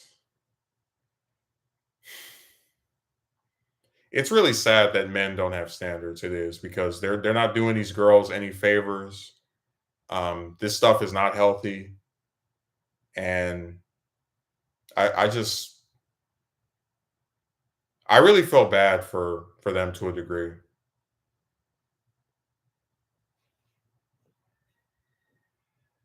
Like I genuinely don't know how they get this big.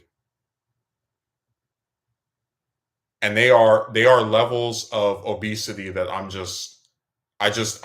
I have for some reason only been seeing with women. These ones, they don't take care of themselves. They're letting themselves go. But then again, chances are she'll still get some guy anyway, regardless of how she looks, since there is no incentive for them to actually get in shape.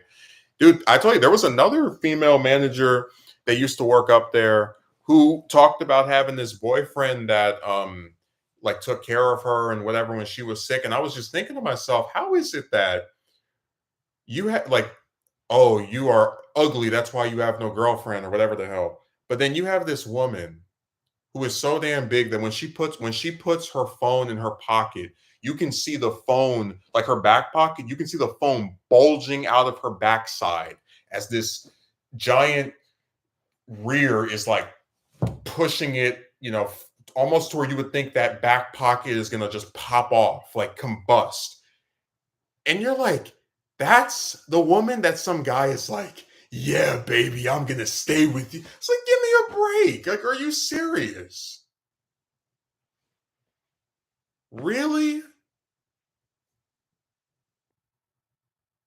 That's like I told you that I said this before. If you said you can either date one of them or be single for the rest of your life, I picked the latter. I couldn't do it. And, I was talking to this guy. He's of the belief that if a woman is overweight, she's automatically ugly. And I pushed back on this because there are a lot of chicks that are in shape that I just do not find pretty. Like, I just don't think are attractive. So it's like it's not. I don't know. To me, it just seemed weird to like be mutually exclusive like that. But it's like with some of these girls, I can tell if they did not have the double chin or again like that, right? They would look a lot more attractive than what they are. Um, and that's what's so sad to me that it really is something that they could change. And well, you know what I'm saying? Like I've seen women that are skinny and I just don't think they're pretty. There was a girl at this one convention I went to. She was damn near anorexic looking, and like in her face, I just didn't think she was attractive. So I feel like it's kind of weird to like carpet. You know what I'm saying? Like I don't like tattoos. I think they make the person that wears them, at least the woman anyway, less attractive. But I wouldn't say, oh, she's hideous to me now that she has this thing that she can, get rid of or whatever. Like I don't know. I don't like generalizations like that.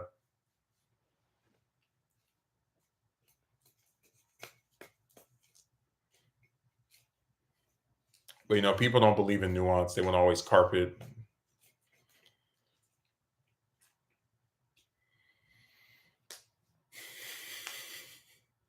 Still laughing at the romantic rejection red scare. There were these guys that did bad things to women and they said mean things about them online. You say mean things about them online, so you're just like them. It's like, yeah, buddy, okay. Even though it's been well established, I'm not part of anyone's teams. I'm not part of anyone's groups. I'm not on any forums. But whatever.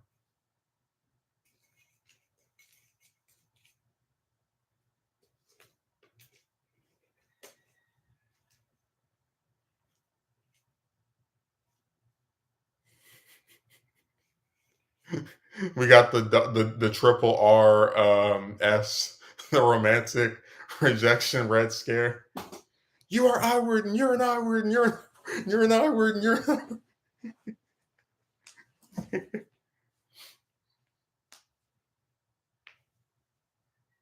I'm serious. That girl has bigger hips than Rouge. Like I was it's the same one that was I think I mentioned had said like what's up to me and I said hi back to her and then she said shut up or something like she changes really quickly.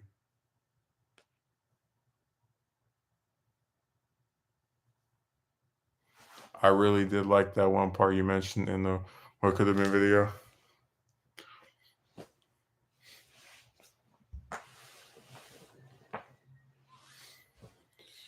Yeah, I'm still trying to get around to these weird men in their Discord leader.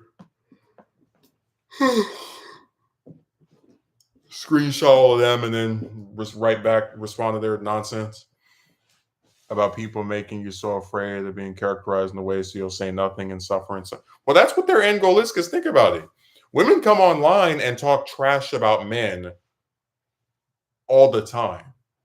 They talk trash about men that they don't even know, like not even just men they date, men that they have never spoken to. This man's clothes, or it's and no one says they're never going to meet a man that likes them and they're going to be single and die alone. Like you don't see that.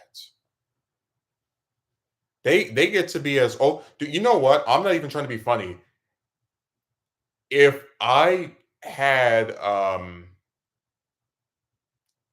if I got a woman to like take my saga, like all this stuff, right, and just read the stuff, like basically do my videos, but like she's the voiceover, and it's written as if she's the one that got turned down by all these different chicks, there would be nothing but sympathy for her.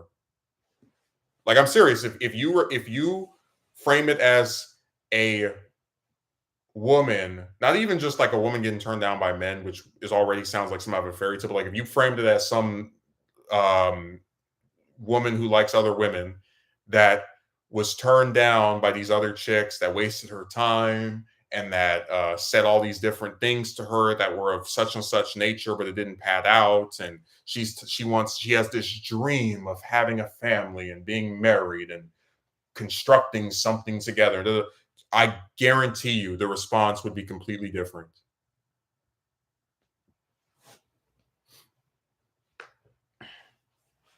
All you have to do is just change the gender of the person it's happening to, and these clapping seals, they're gonna switch. They're gonna transform on you.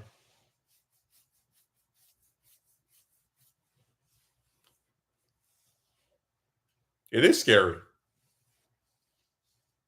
but I believe it. I think if I were to go and get some woman to do voiceovers of my videos, I don't even have to change the script. Like just take out the part where maybe I'm like, oh well, you know how people treat men this way. If I just took out like a few sentences and it's just, I was talking to this one girl and she was very nice to me, and I was thinking, hey, maybe we could go on a date, and then she was like, I no doubt in my mind they would be like, oh man, that's crazy. You poor thing.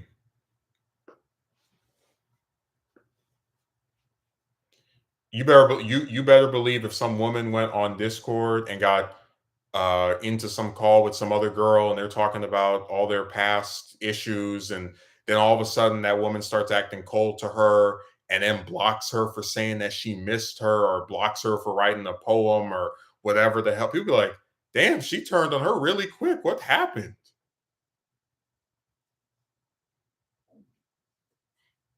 I'm serious. Like it would be night and day different.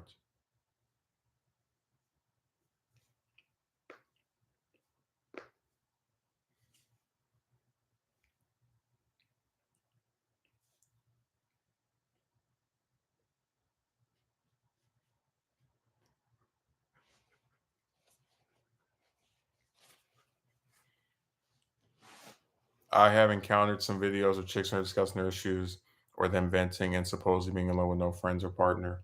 I always feel like that's the that's like the that's like when you go to like a Barnes and Nobles or some other bookstore and that's like the fiction aisle. It's like, I guess this could conceivably happen. It's just hard to see it, man. Like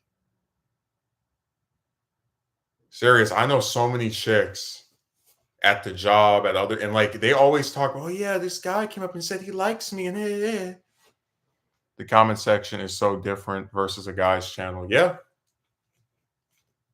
When a woman expresses her frustration, she gets understanding and compassion. When a man expresses his frustrations, he gets hatred and antagonism.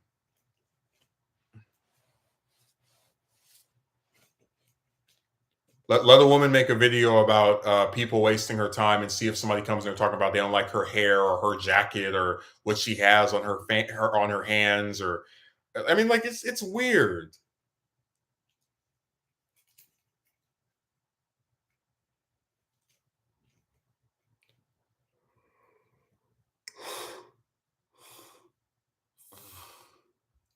Comment section is very different. Oh, you haven't even been able to see some of the so like again, I know you're not into the news, but you might get a kick out of this.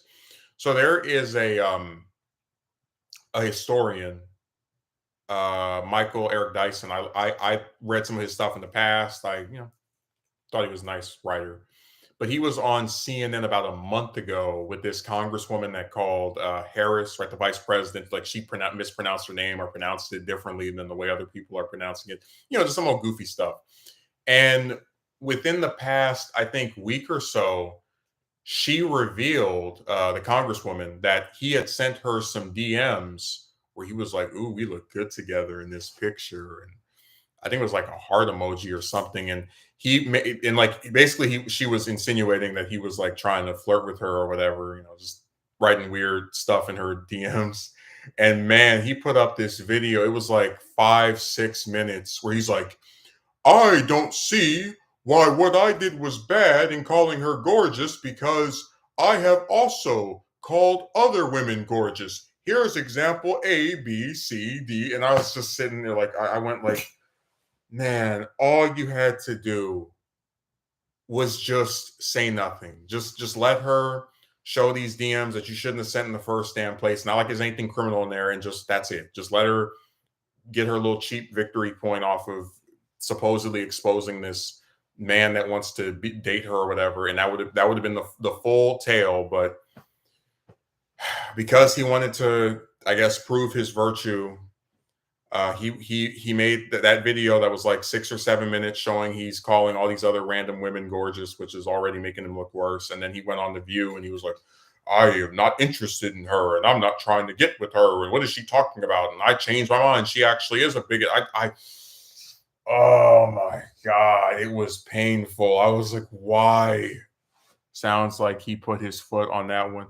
But it's like, because, I don't DM, send emojis or write that. So, like, I never compliment the physical appearance of a woman ever in any of the ones I talk to. At most, if they draw something or are creating, like an actual thing. Like this one girl sent me pictures of the food. She was like, "Oh, this looks so nice. Are you trying to torment me by knowing that I'll never be able to eat any of this delicious cuisine? Stuff like that." But it's like it's already, in my view, a mistake to talk positively about the physical appearance of a woman you're not trying to get with, because it can be, again, construed as something romantic. But then it's like he makes himself look even more nuts by going on a show and being like, what I said to her wasn't that bad because I've also said these other random women are gorgeous too. Oh my God. Just like, why,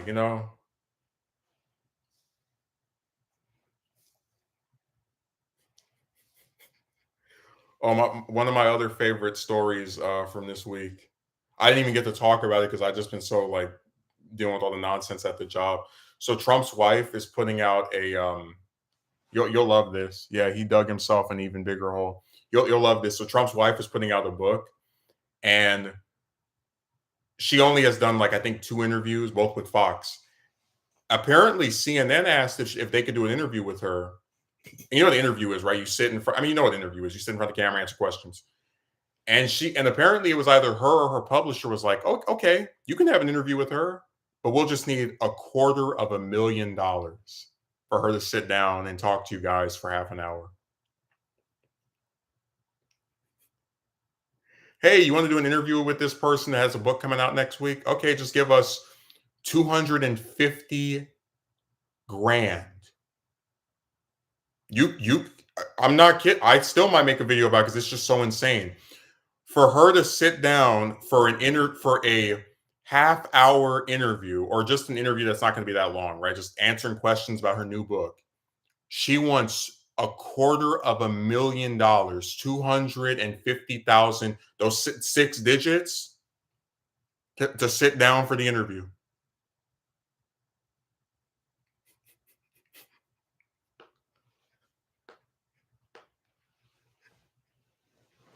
You better believe CNN was like,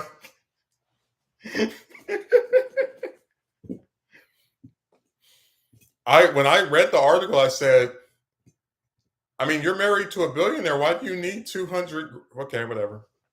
Over 200 grand just for that one interview.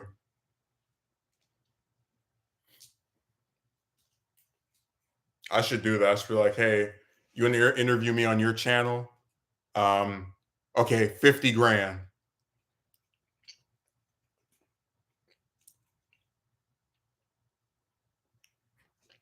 I remember there was this one guy from like 5 years ago. He's stupid. He was like, "Hey, he's talking to this other channel. It's like, if you want me to drop the beef, then you owe me 20,000 subs and an apology."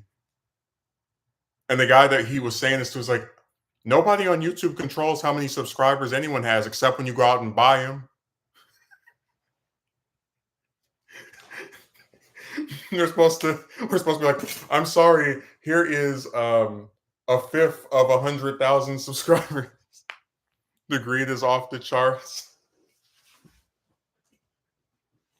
Well, I told you. Well, I didn't tell you, but like, Harris did a fundraising video, like asking people to donate, $5, $10, $25 to her campaign. And in the video, she's wearing a $60,000 necklace. So as she's asking regular people who we've done it, I told you the statistic. Most Americans can't even afford $1,000 emergency.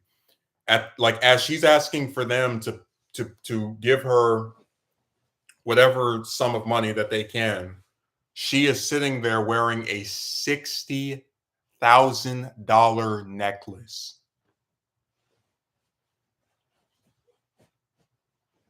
And that's the person who needs the support of the working class and the lower income people.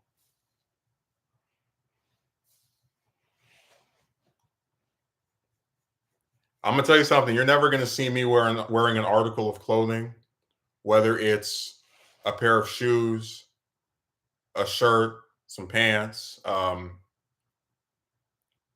Even with a lot of the gowns, right? Like I told you, some of the deals they have with that, I've been shocked at how low they were. But you're never gonna see me wearing like anything that is above maybe $100, and that's usually just shoes.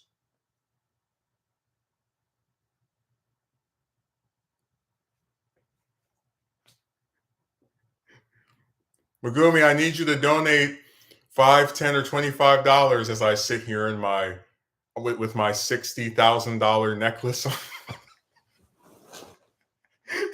I said, damn.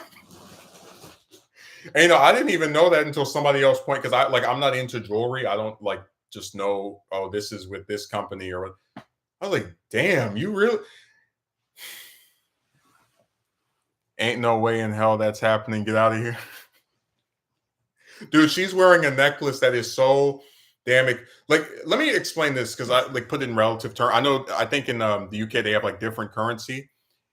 $60,000 is the equivalent. The average I think California apartment's like 1,800.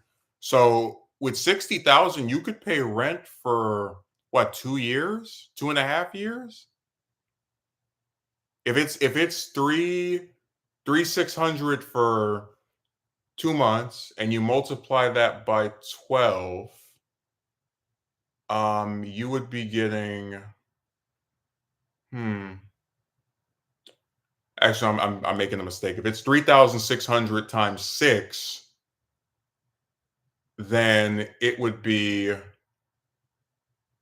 somewhere in the my mind is escaping me, but I'm just explaining that months and months of rent, used cars I've seen go for as low as 3,000. So that's enough to get like 6, 7, 8, 9, 10 cars at a minimum. Jesus Christ.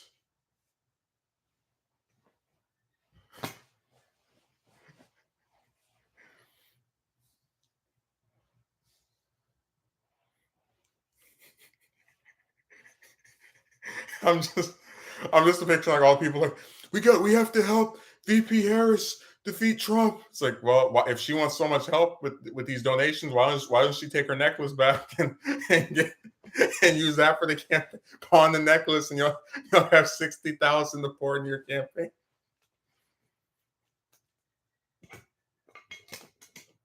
And then somebody will be like, well, she can't do that because the highest amount you can donate to a campaign is like 2,700. It was like, man, get out of my face. All the loopholes and tricks they use to donate more money. Come on.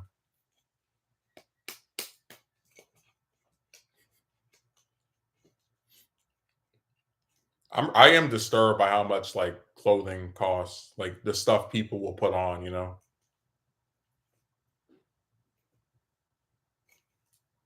Like imagine just casually walking around with clothes that cost $100,000 or 30,000 or what. Like it's that's crazy to me.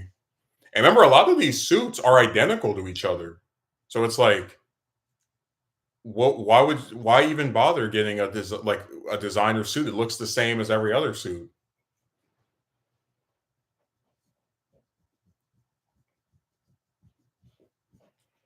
It's really crazy.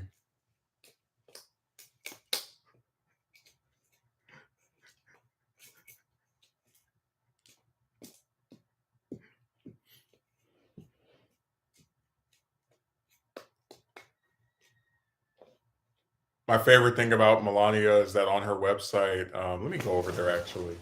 I want to make sure I'm giving you the accurate information. I don't want to slander her and end up getting hit with some kind of lawsuit. Uh,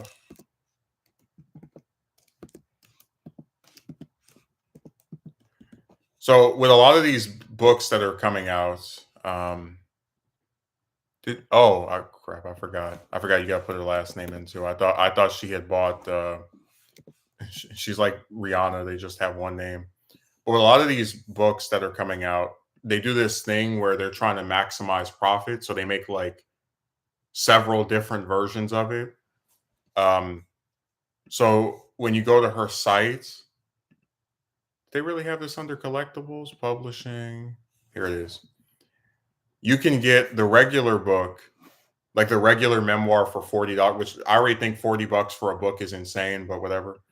You can get a signed copy, so the same book but with her name in it for $150, and then you can get the collectible edition signed by the author, bonus photographs, digital collectible, whatever the hell that is, for $250. So if you give her an extra $110, she'll write her name in the book, and then if you give her another $100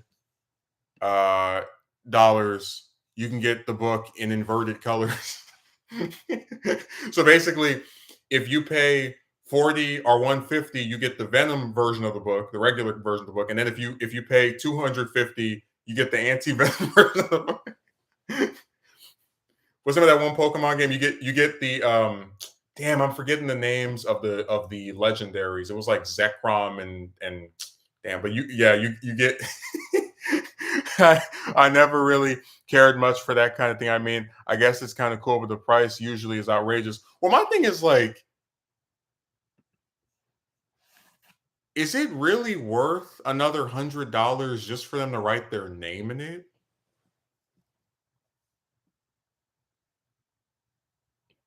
Like, I could see if it were personalized, you know, to Megumi from, whatever. But like $40 for the book. And then if you want her to write her name in it, it's an extra 110. And then it's another 100 for the inverted colors version. Yeah, if it's personalized, that's different. But they don't personalize it. They just have a bunch of like signed copies, like just sitting in a shelf back panel warehouse somewhere. And you're like, oh, this person bought a signed copy. There you go. By the way, Amazon is actually they have the same book but like $10 cheaper. So I went on there and pre-ordered it. I'm like, I'm not going to pay 40 for a book. You guys can have that one. She's lucky I forgot the name of the starters in black and white. I would say they were this that's what her book is. You have the regular black version and then a collector's version, which is white. I have this weird feeling that her book is going to be like that other one I mentioned. I think it was like last year, right? The one where everybody was trying to sell the signed copy for like $100 more, and then after the guy dropped out, or DeSantis, when he dropped out, they started like selling it cheaper and for like $20 on eBay because they were just trying to get rid of the damn thing. I have this gut feeling that that's going to be the fate of her book. It's going to be really hot that first week, and then after like a month, people are going to be, okay, here you go, pennies on the dollar. I'm serious. That's how this goes. When it comes out, everybody's rushing to get it, and then after the few days, a month. No, thank you.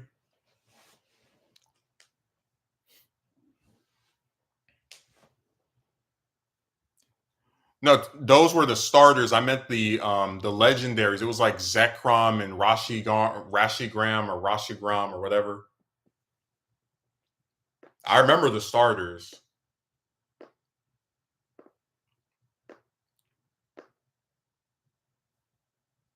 Hell, Oshawott was the first. Yeah. Rashiram and Kayum. I was saying that though you have the you have the Rashiram and Kayum versions of the book.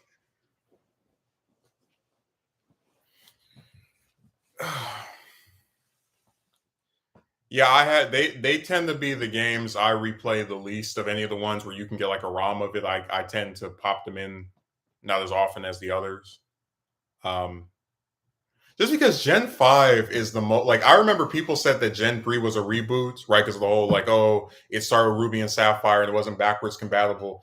But out of all the games that I played, the ones that felt the most like they were saying, forget all the past Pokemon, this is brand new, whole new thing, and this is starting its own lore. Black and White felt the way like they made 100 and I think it was like 156 new Pokemon just for those two games. And you couldn't even, I don't, from what I remember correctly, you couldn't catch any of the ones from the previous generations until beating the main story. Like it was extremely closed off. Then when they put out Black and White 2, I was like, what the hell?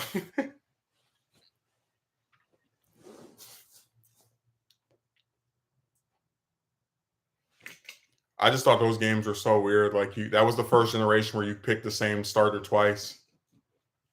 Like if you play all four of them, you will pick the same starter twice.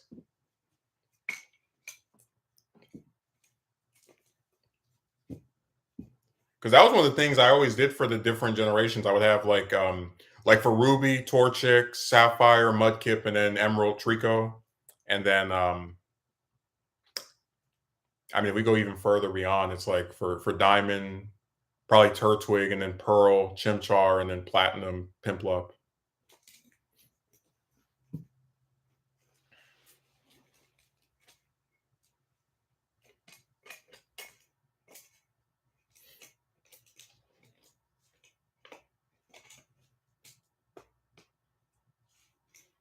If I could get an actual like working emulator, I probably would play Pokemon Yellow. Like do videos of me playing it. I'm sure you've heard of the situation with Pal World. No, I haven't. Please enlighten me. I have not heard at all. I'm not even like being facetious. I haven't heard anything about it.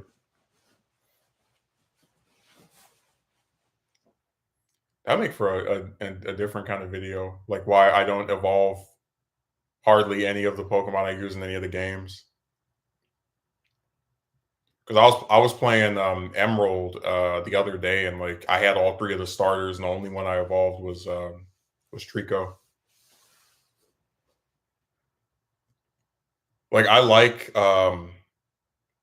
Blaziken and Swampert, but if I'm playing through that with the fully evolved, like with all three fully evolved starters and like Swellow and Gardevoir, it's overkill.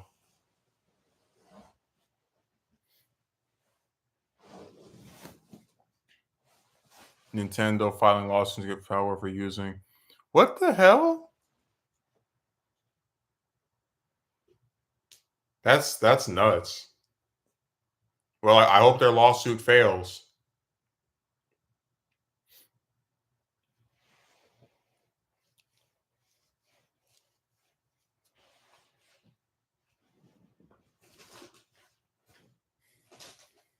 Really insane.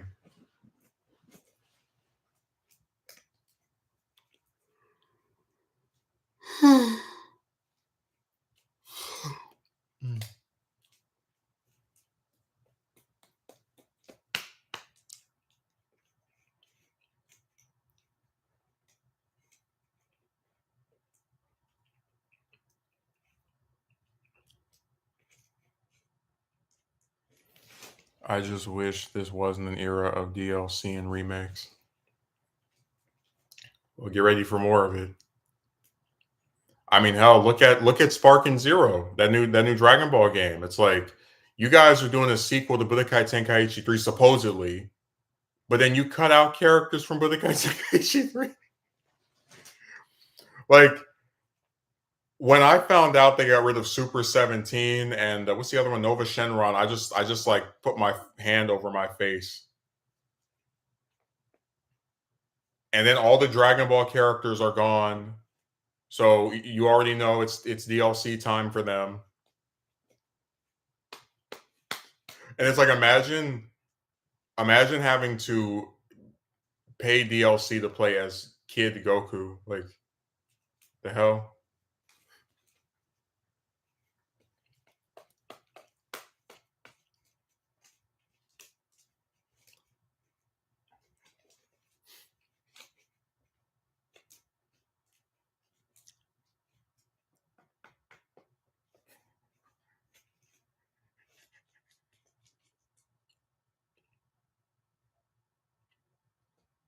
I can't wait to have more characters I have to buy separately from the main game so these greedy developers can make more money after putting out a game that's not finished. Yay. So much fun.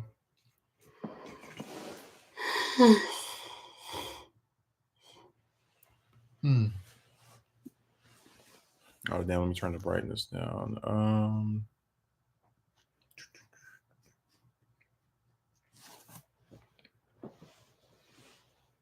Would I be able to stretch that cord from over here to there? It never made sense to me how they just keep putting out unfinished games and gatekeeping basic content behind the paywall. Well, the fans just don't have enough, resistance to more content. Like they're going to be willing to pay for anything that these people put out because they're always starved for just more and more stuff. That's why a game like Xenoverse 2 can get away with never releasing a sequel, but giving you literally a dozen DLC packs with over 30 characters because they know that fans will keep buying this stupid stuff. Like they turned the game that at base retail price has been as cheap as $20 into one that if you bought all the DLC for it, it's like over $100. If you wanted the full Xenoverse experience, man, that you better be ready to have at least 3-digit amounts of dollars on you because it's going to be a while and it's going to be a lot of money. Same thing with fighters. Half of the roster of fighters is DLC.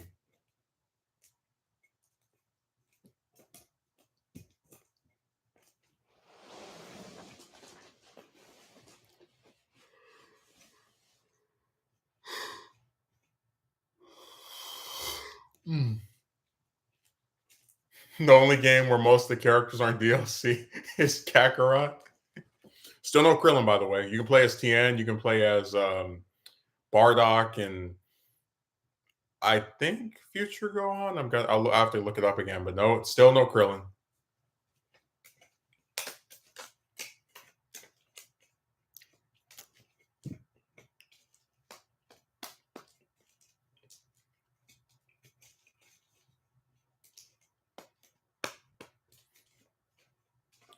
With a great Dragon Ball RPG.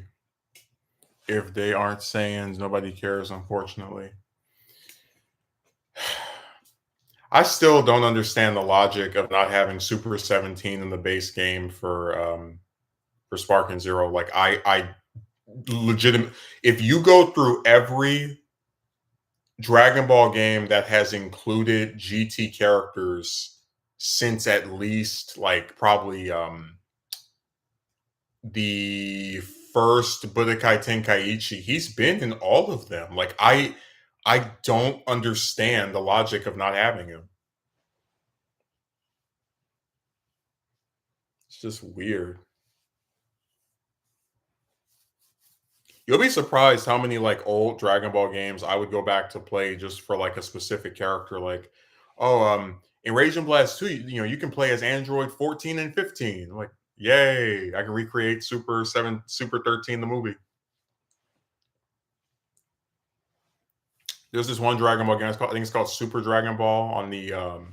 I'm forgetting what kind. It's an old one. It's like from 2000. It still is the only fighting game where you can play as adult Chi-Chi. Why they haven't included her in anything since, I have no idea. They'll make Master Roshi playable who can't fly, but they won't make Chi-Chi playable who also whatever. I don't get these people.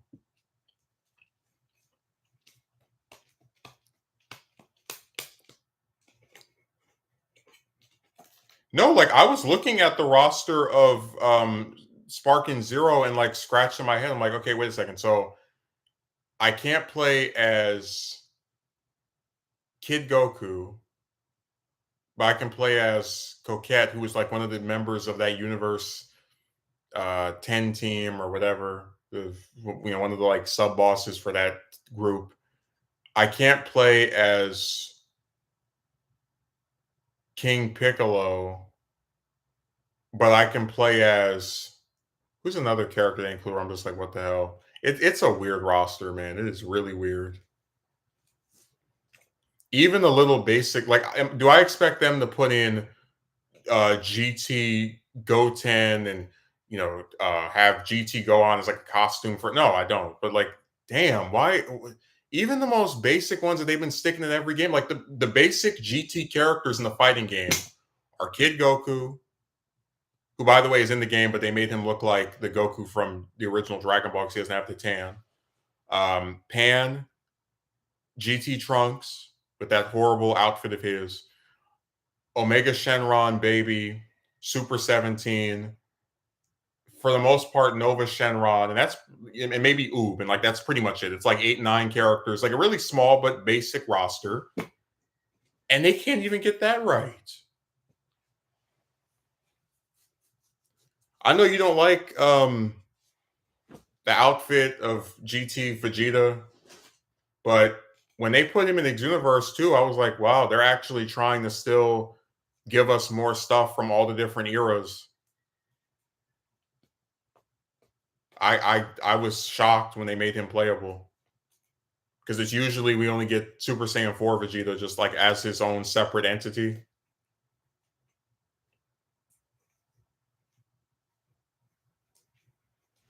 It's a small roster since they are gatekeeping more characters behind DLC. Oh, I'm sure all the Dragon Ball characters are going to be DLC. I have no doubt in my mind. Give it a year, they'll be coming out with them.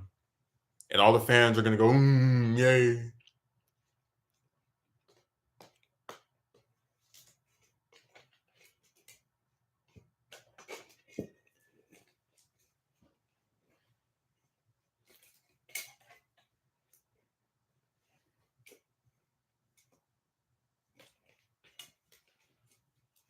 No, I've very seldom been this frustrated with the roster for a game.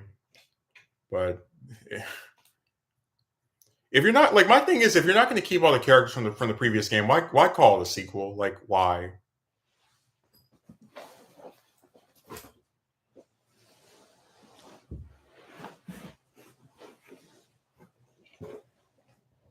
Seriously, if you're going to change it so much and not keep the ones from the like this is the Budokai Tenkaichi series, our Sparking Zero, was not like Smash Brothers. You know how Smash Brothers 2 had Mewtwo, and then 3 had Lucario or whatever.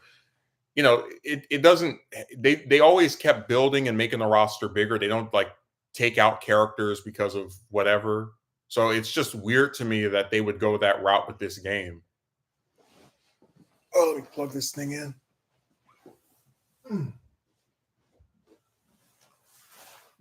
Oh, damn, it doesn't reach. Oh, hell. Okay, I gotta do some crazy stuff. Oh, stretch this over here.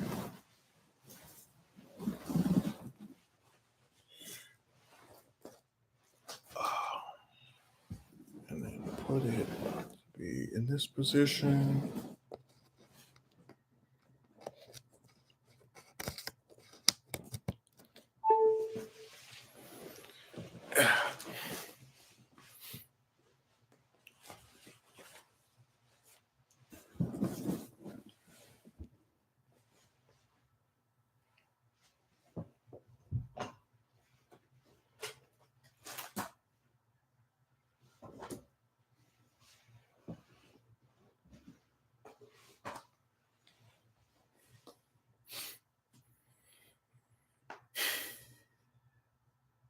I wouldn't even say the roster is that small. It just has a lot of characters where I'm like, why would you pick them over the ones you're cutting out?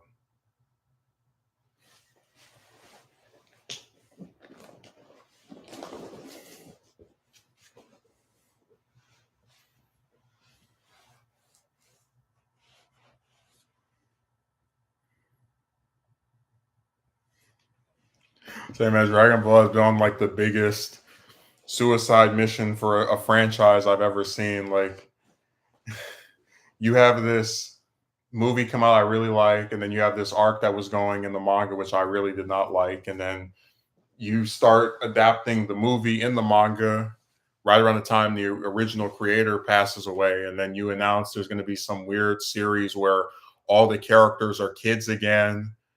Um, then you take this indefinite hiatus. Like the manga's been on hiatus for like 5 or 6 months. I even asked one person, like, is it canceled? Is it over? So it's all talking about. I need a break. I'm coming up with something great. But yeah, the last time he said that, he literally just made an adaptation of a movie we all saw 2 years ago. Come on, buddy.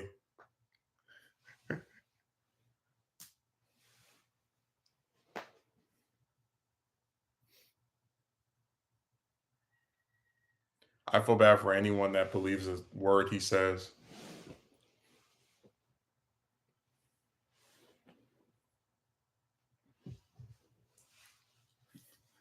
Oh, by the way, here's some more lovely price stuff for you.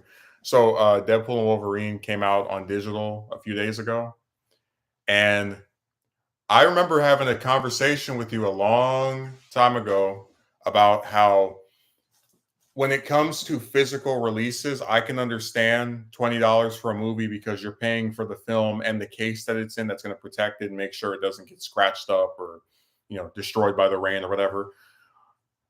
For this digital copy of this movie that just came out, for a digital copy of a movie, of a 2-hour film, for remember, this is no physical media, just for the digital copy of this movie, iTunes wants $30.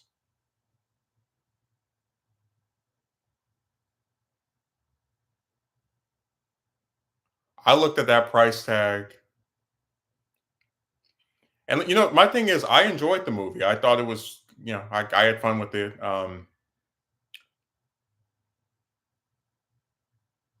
But I said to myself, would I pay $30 for any singular movie ever? Because I remember when, and my memory's not like this infallible thing, but I don't think No Way Home cost that much. And I remember I pre-ordered that. I think it was like $20. I don't remember Spider-Verse costing that much. If Barbie cost too much, it's okay because that was the greatest movie that came out last year. But I said it's insane that for this one movie, this one singular film, $30, $30. Hey, you want to go see Deadpool and Wolverine? You want to see it in theaters? Okay, you can stay at home. Does that pay 30? It's like it's funny. I always talk about like at the movie theater, you go and see a movie, the ticket's like $12. Now all the popcorn, all the rest of the stuff makes it cost way more. They're basically like, okay, we're gonna charge you the price of seeing it in the theaters and getting something. I really can't see any rational person want to spend that much money on a movie that came out recently. But it's not even just that it came out recently, it's like what movie would you what like if it was a TV series that was $30, I could swing it if it's a show I like and it's a long show, right? Like a show that's 3 seasons, because that's like $10 per season, or 5 seasons or 7 seasons, whatever. But $30 for a movie, for one movie, you're better off streaming it for free if you want to view it. Oh, you know what? You shouldn't have said that because it took 24 hours of it being like released on digital for someone to take it. I don't know if what they do, they like torrent it, they rip it and put it on one of those free movie sites like that. It was so fast. I was like, damn. They went to work. They said, hey, this movie's in high demand. We got to cancel everything else today. We're just ripping it.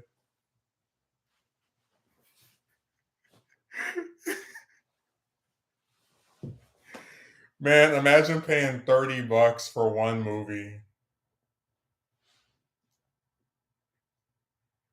And remember, it's not some collector's edition where it's in some steel case or, it's bundled with like 15 other featurettes and the director's cut and all. No, it's literally just $30 for something you can't even touch or hold in your hand.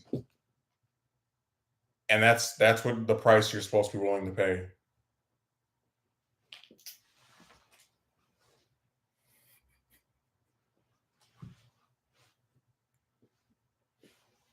I'm serious. I was really surprised by that. I don't remember like recent films that have come out. I've been seeing again for 20, 25, $30 for a movie.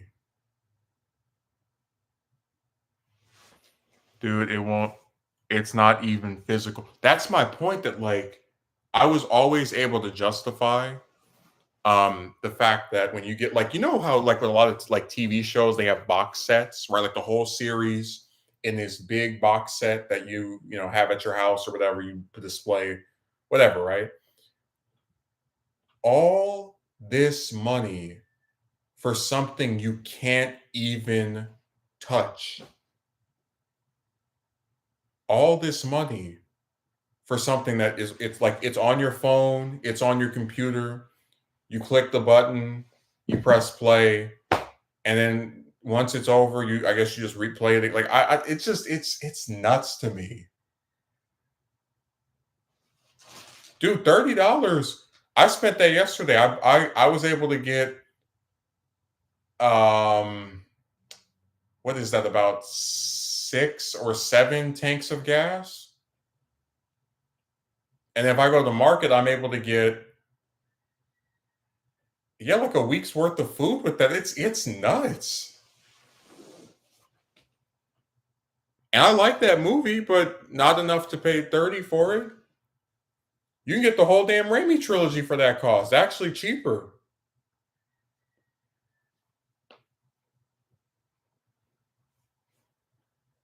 They are really out of their minds with like I'm telling you, I really feel like I live in this era where everything just costs too damn much.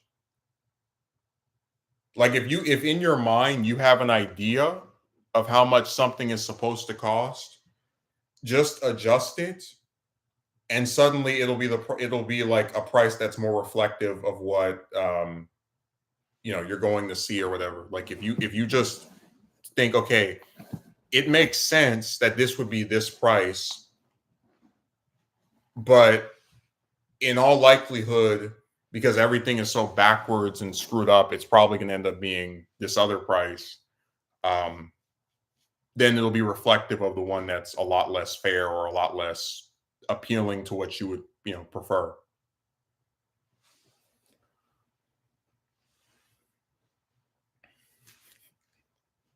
$30 for some data.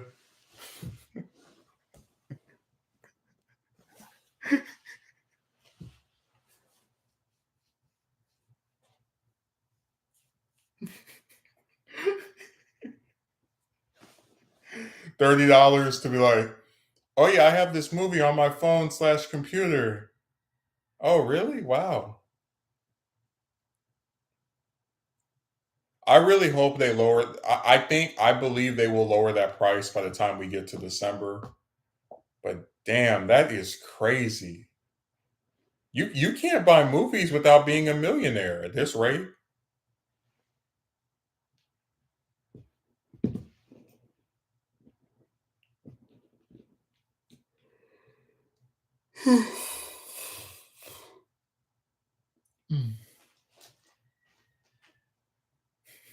It's not even physical.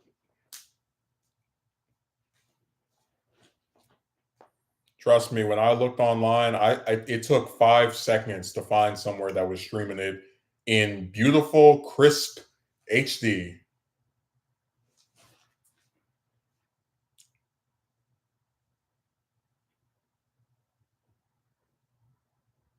If I still had Disney Plus, I would go on there and look and see if it's on there.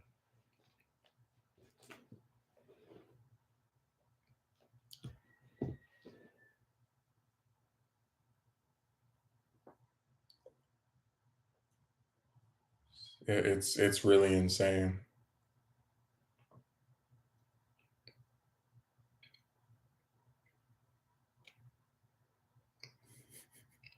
It's not even physical.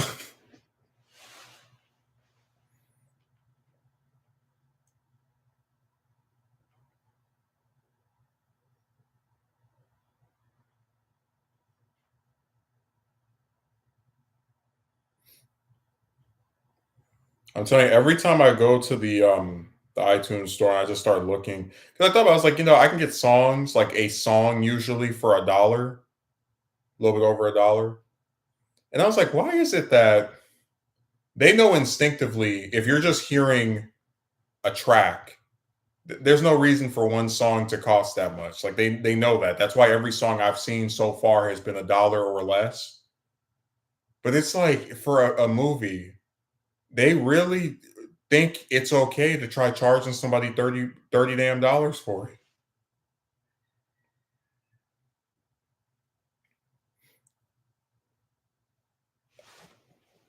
Goes to show we are moving into an all digital era slowly.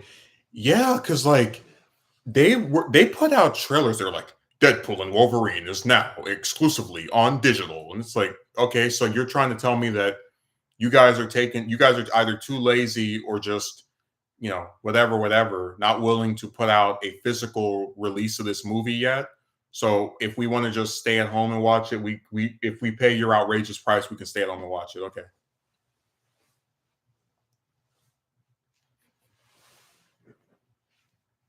I actually want to see if how much is the Raimi trilogy. Uh, oh wow, it's the number Definitely Wolverine's #1 movie on the chart. So there are people apparently buying it. Why? And I have no idea. Mm.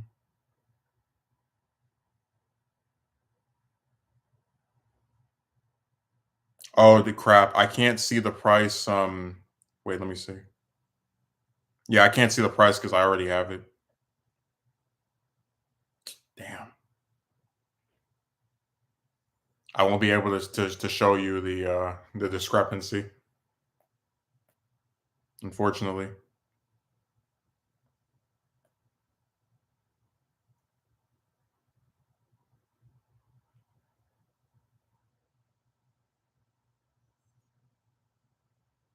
I'm sure. When was the last time I actually bought some like a show or a movie on iTunes? It's been at least like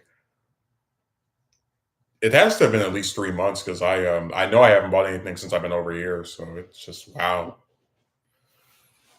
Hot damn. And I know somebody might say like, "Oh, it's just one, $30." Like, yeah, but I remember like for me, a lot of times I think about what else I can get for the same price. I know movies on there that are like $5, stuff that I actually really like and think is good. So I'll probably go with like getting six of those compared to that one movie. But for some reason, they're just so damn greedy, man. Like so greedy. Like if you're afraid that releasing this digitally will hurt your movie sales, then why not just wait to do it? Why not wait another month or another 5 or 6 weeks? Like if you're so threatened by this movie getting a home release, then don't put it out there. So I said people are just weird.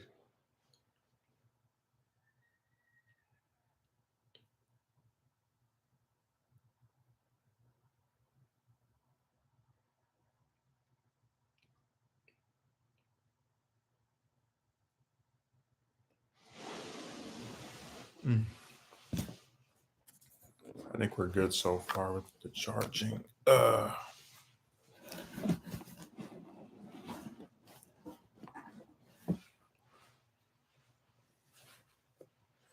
thing is, chances are you can find the movie and stream it for free instead of paying for digital copy to do this. Oh, it's not even chances. I looked it up on the same site I've been using for years. They had it like it took less than 24 hours. It was on there. I saw it already. And it's not even one of those crappy somebody holding the camera up to the screen. No, like it's the actual digital copy of the movie available to watch for free within the first day of it coming out on digital. And what they don't want people to know is when you have a digital copy, you don't actually own it. Well, yeah, remember what happened, right? I told you where I was like trying to stream it to this one guy and the screen was black. And I was like, what the? Dude, imagine how real life would be if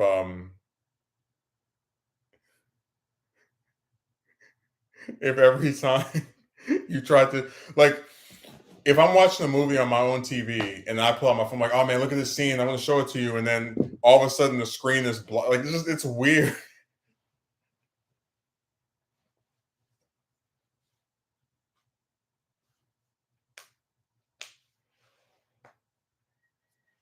The only way to own a digital copy is to get someone else. Like I don't know how to do this, but people they have all types of abilities to get someone else to like torrent it to where you can like have it as its own physical copy in the or digital copy independent of iTunes or one of these other sites or sources, and then you can put it in it could be in Gmail, wherever, right? And then that way, no matter what happens to any of these different sites or any of these other places, it'll always be there for you to go back and watch.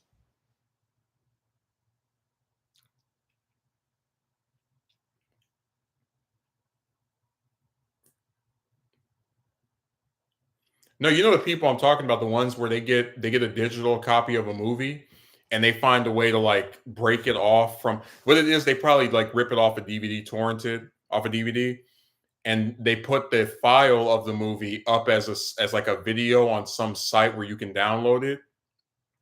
And then that way you don't have to worry about, oh, this site went down, so you can't see the movie anymore. Or if I play this as a file on my computer, the screen will go black. Nah, that's over.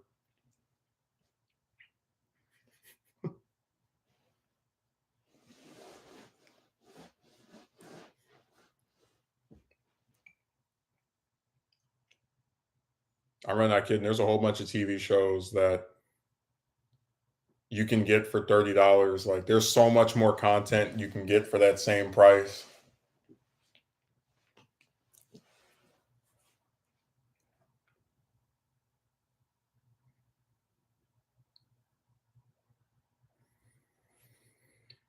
Mm.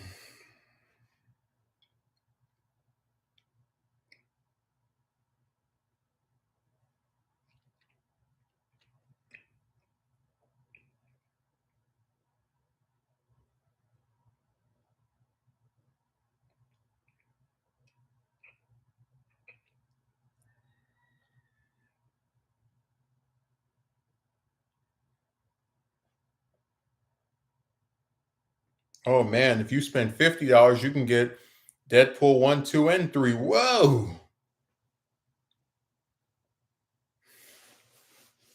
That's the funniest part to me. It's like they really think that's a deal. It's like if you pay for one overpriced movie, you can get two more movies. If you pay for one overpriced movie and give us an extra $20, we'll throw in two other movies.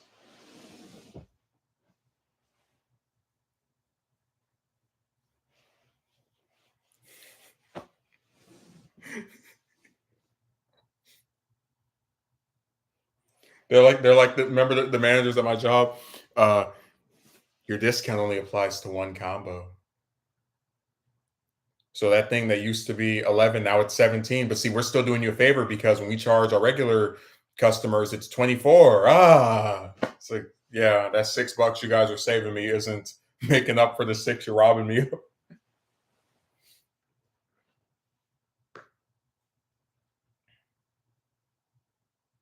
I'm trying to see when they're going to catch on to the fact that I don't eat there anymore. Like I have not eaten there since August 22nd.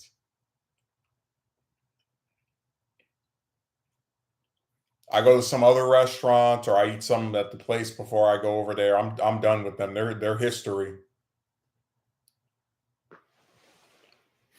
That is still via.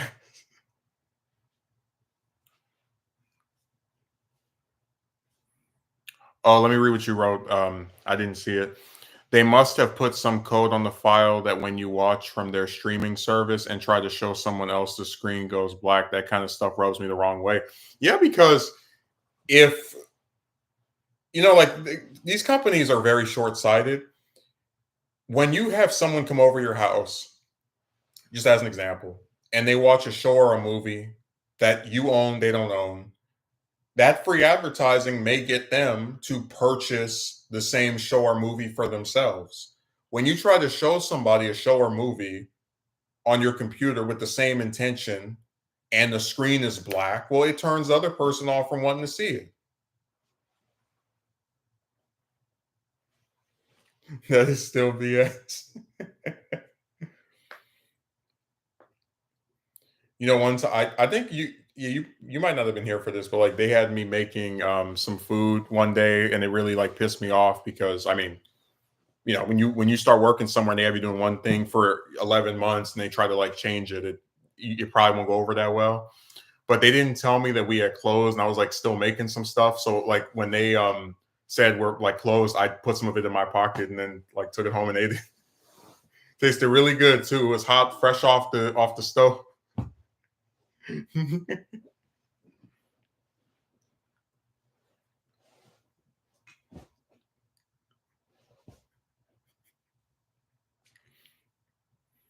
You get where it's funny where they're like, if we charge him more money, he's still gonna eat here. And they're like, no, no, no, no. Like if you guys just kept it at $11, I would have kept doing it. But you want to sit here and charge somebody almost 20 damn dollars for two orders and actually like think you are doing me a favor? Has to be some kind of joke.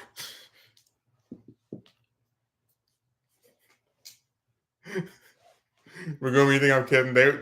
I will never ever order. I could work there for another 5 or 10 years, and they would never see me order from them again. That pissed me off. That fueled the disdain that will never die. I don't know what they think they were doing with that one. It's not going to work out too well for them though.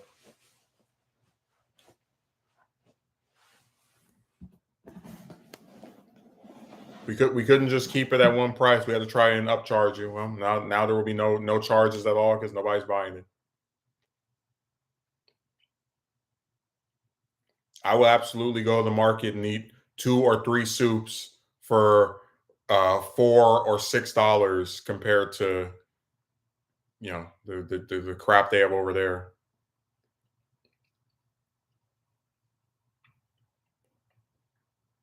So I said stuff starts getting too stupid.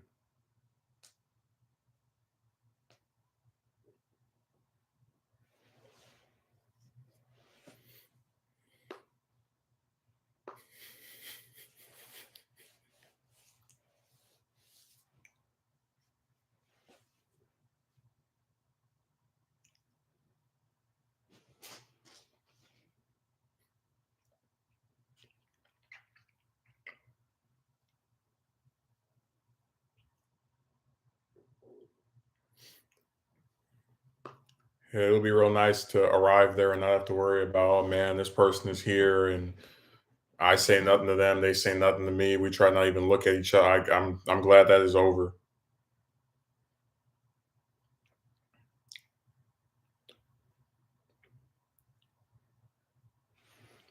Oh damn, you can get the whole Daniel Craig James Bond series for $30. That's like 5 movies.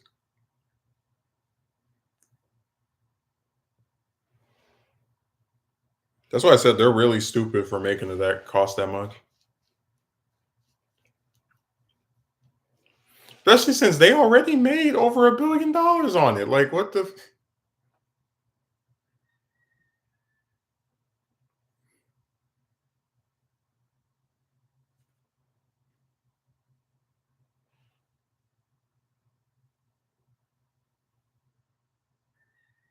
greedy, greedy companies. The other thing that's interesting about the job is that when we're there for I think 6 months, we qualified to get like more free uniform parts, like another hat, and then I think like yeah, some shirts. And I was like, wow, so she qualified for the so basically she has I think like 6 shirts and multiple hats that are now just like completely useless because she screwed herself out of a job by just not showing up or showing up late.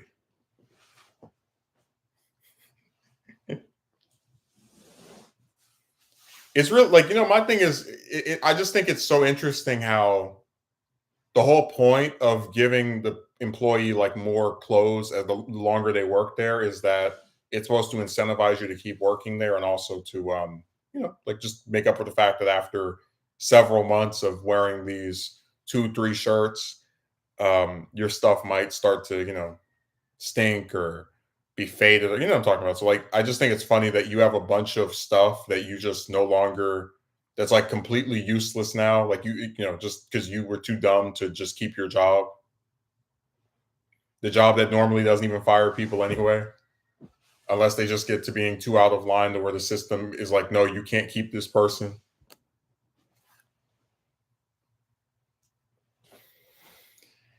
Oh, it's a fitting conclusion.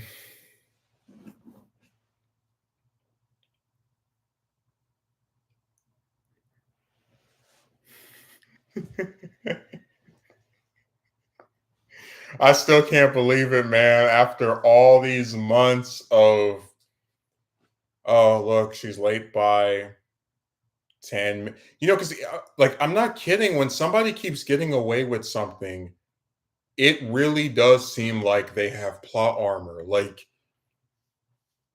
all the time she came late, and then you get the revelation that they changed the system to where it takes you have to get there and be late by 10 minutes to actually be counted as being late, which I think is complete insanity. But it's like all these changes, all these alterations, all just everything in her corner to not get thrown out of there. And she just total buffoon, man. So it looks like her and one of her 3 men are no longer there. Her boyfriend is still there. He said hi to me. He doesn't. I think they might be broken up. Like that's the theory I have because like he doesn't mention her, and I haven't like the last time that they were both working there at the same time, he didn't really seem to acknowledge her either. So I think she might have had her way with him. Like I said, she did have multiple guys she was like going back and forth with. Um, so maybe that caught up with her as well. She doesn't live far away from the place too, right? So yeah, it is typical. Well, remember that's the thing that like I'm one of the few people that work there that is far away. So I'm leaving 2 hours early to watch someone who lives close to there come several minutes to a dozen or so minutes late.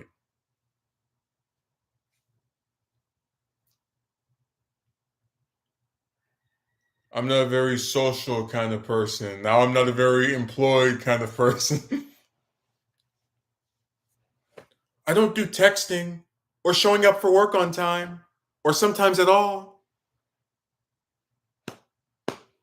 That'd be funny if she called the job and saw that she was like not scheduled anymore and terminated, and she's like, "Hey, are you guys going to send me my last check?" And they're like, "I don't know. I'll let you know."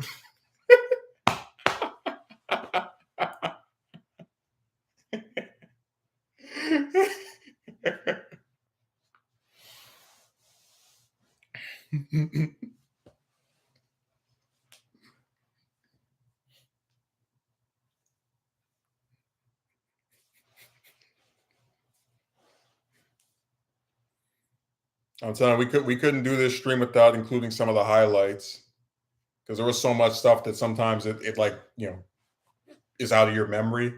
My one of my favorite encounters was her beefing with the manager, where the manager called her and she didn't answer, and then she called from a blocked number and told McSignal's Queen, "You stupid A word."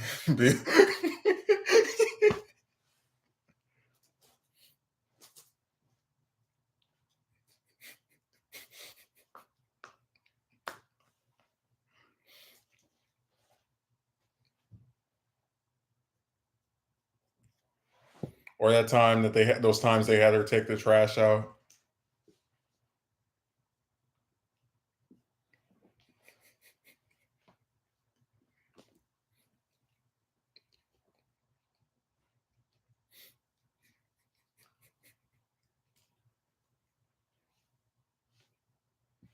Let me see if that guy is coming on Sunday. Remember the delusional guy that thought I was flirting with her and was like, he always like backpedals. Let me see when he's going to make another appearance.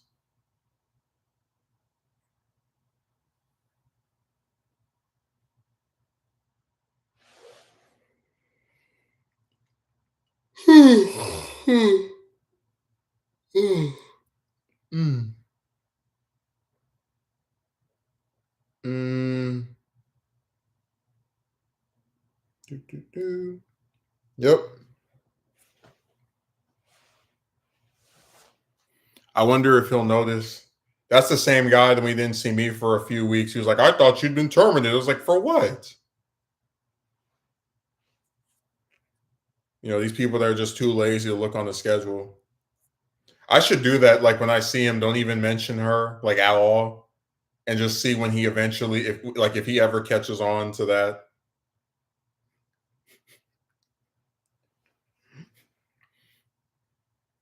I'm telling you, when I look on that schedule and I don't see her name anymore, I feel a real glee.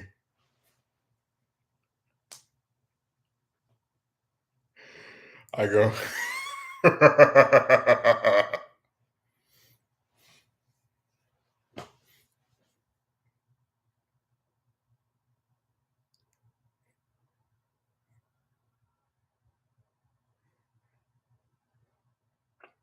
I'm serious.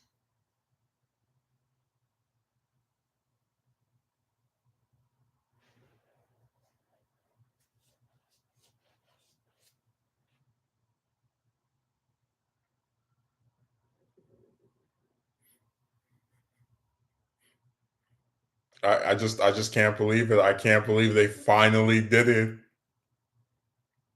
The plot, man, that plot armor was like, it's like when you have a block of ice and you just pour hot water on it, it's like, yeah, the ice is gonna keep resisting at first, right? But the more and more of that hot water you pour, eventually it's gonna evaporate. And that's what her plot armor did. At first, it was holding up real good against all that hot water she was pouring on herself by not showing up on time and calling out sick over and over. But eventually, that's not to be a part of any chick's harem either. Well, I told you that I don't really have anything to like in the last 2 months. I have not spoken to any chicks in a personal or intimate way. Like after that stale point of disinterest dummy, and we did the zero women plan, right? I've really been like barely talking to any of them. Like there are ones at my job that like to, make jokes and smile at me and all the rest of that crap. But in terms of like ones I'm actually speaking to and hey, how you doing? Hey, we want to do a call tonight or whatever. Like, no, it's extremely rare. And like at this point, unheard of. Like I haven't made any attempts with them in weeks and weeks and months actually. So they're not getting me to be part of the harem. They can do it with some other stupid guy.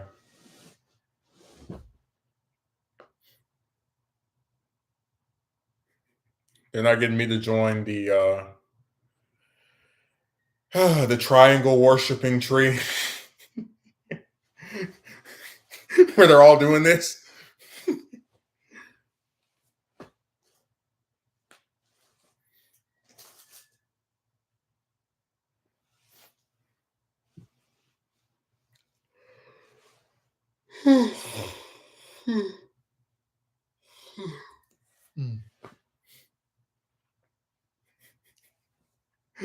I'm just picturing like she goes out and she's like, oh, it looks like I got fired. And at the triangle worshiping tree, like, that's okay. You can get another job that you'll also screw yourself out of by not coming on time or not showing up at all. We believe in you.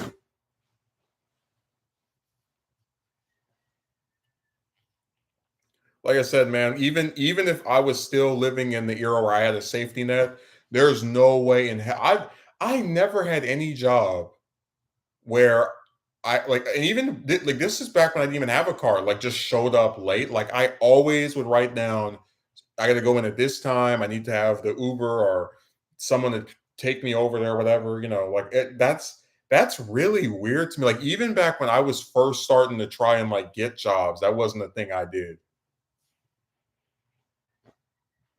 I'm serious. Like I don't try to praise myself or talk like I'm some great, amazing person or any of the other crap, but I've like in all the jobs I've had, I can count on one hand the number of times I was late. And this one was actually the first one. That's only because of how far away it was, and me underestimating the traffic. At no job ever, when they told me what my schedule was, right, did I just show up 10, 30 minutes late or just like call like the first this job has been the first time I've ever missed a day and the first time I've ever showed up late because just of the unique circumstances. And it's only been once in this whole past 11 months. She was doing it I looked on our message system where you can like request people to take your shifts.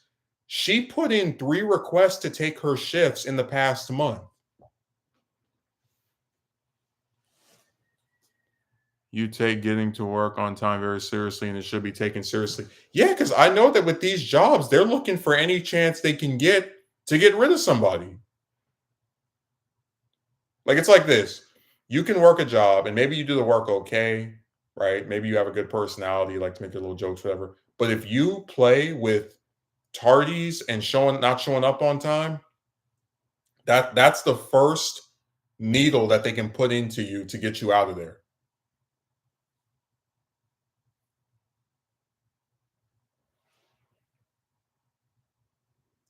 Where's that thing? Okay, I'm looking at the messages from. Oh damn! Did they actually get rid of? Wow, I didn't even know they do that when they get rid of you. Okay, so when you don't work there anymore, they delete your past. Wait, hmm. There was another guy I saw. Oh, okay, now I see what happened. So when they got rid of her, I guess it reverted her name back to like to something else. So this was from September 9th. This is 10 days before they like 11 days before they got rid of this dingbat. Hi, I released my Monday shift if anyone wants it, 4 to 9. And it's like, think how stupid that is. You're releasing shifts and you don't even know if anyone is actually going to get it. Then this is 4 days earlier. Hi, I need someone to swap shifts with me for the 28th, 7 p.m. to 11 p.m. I can do that same day, but an earlier shift or a different day that same week. Let me know. Thanks with two S's because she's so cute with her not coming to work behind. Um, and then this one, so the first one I said was on the 19th. The second one was the 15th. This one is from the 8th.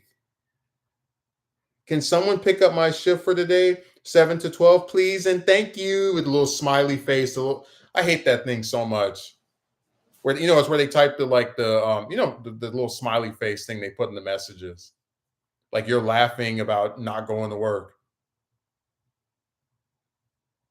But yeah, this is who they hired. Constantly calling out sick, constantly trying to get somebody to pick up her shifts.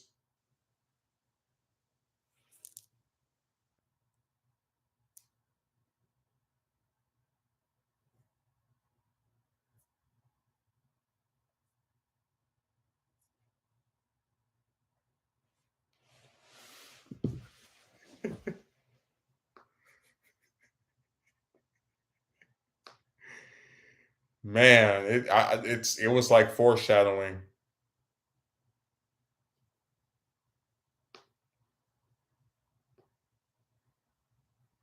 So when I went in that freezer, I was cold from just how like just the temperature. When I left out that freezer, I had a warm smile. Yeah.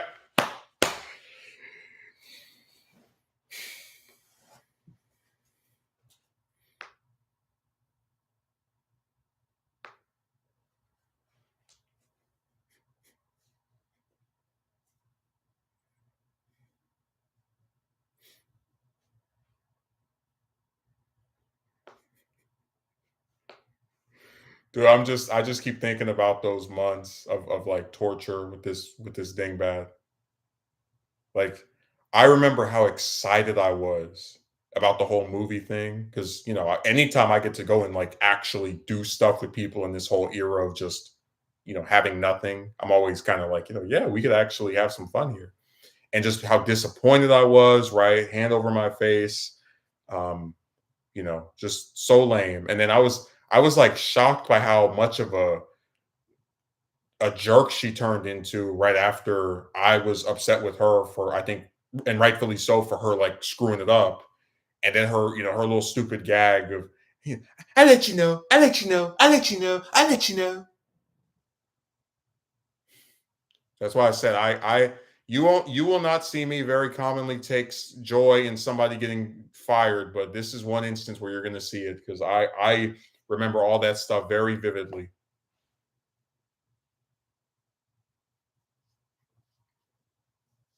In my 11 months there, no one has put me through as much of an obnoxious, frustrating, and prolonged amount of irritation as she did. So I have no sympathy, not one shred.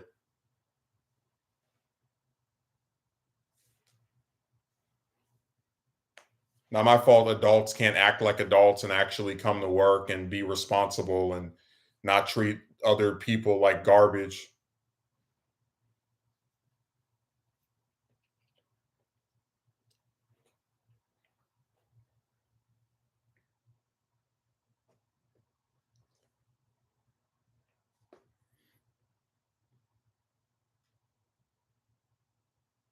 Serious. This is one instance where you're going to see a prolonged smile on me because you're not going to see any regret in terms of oh man, should I be celebrating? Yes. When people treat you bad or try to do something to harm you and they get their come up into their reprisal.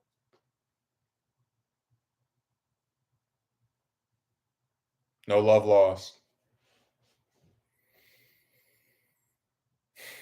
And look, if I'm at the job until February, March, right? I might feel a temptation to try and talk to one of them again. But it will definitely be reserved. It'll definitely be someone I feel a lot more safe with. And look, we got to keep referring to this gender thing. I don't have any guys up there that make me afraid they're going to turn on me and try to say I made them feel uncomfortable. Like it doesn't happen. That's just chicks. That's just these crazy switching and flipping chicks. I don't know why they're like this. I really don't.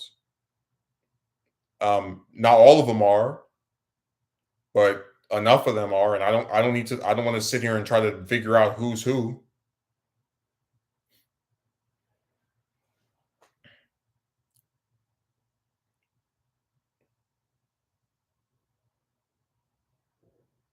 Serious, man. It really is sad to me that people are the way that they are. Like all I wanted to do with that bastard was go see a movie, and instead I got a new nemesis out of her refusal to be able to do that basic thing that she agreed to. That saga took so many twists and turns. And like I said, after that, I got on Discord, right? I wasn't even like thinking about her that much anymore because I was like, all right, well, stupid one in real life, stupid one's on a computer, they're dumb everywhere. But like I just got used to you can do whatever you want. You can try to get people fired and never get fired yourself, even though you're not even that good of an employee. And it finally caught up with her.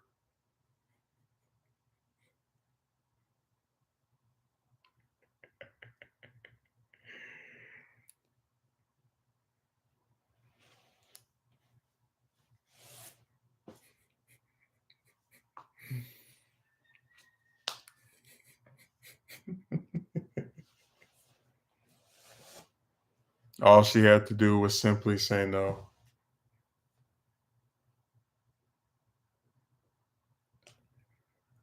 And man, it's like imagine like all of this could have been prevented if she just said no. That's it.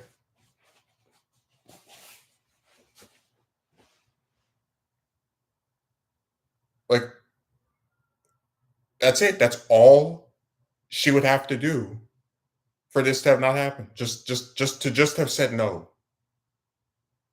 But instead, we got this big stretched out saga. I'll let you know. Hey, when it came to her employment on Monday, the job let her know.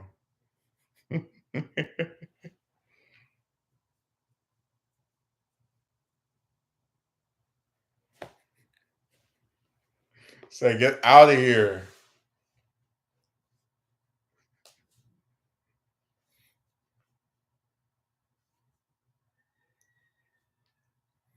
It just feels so nice.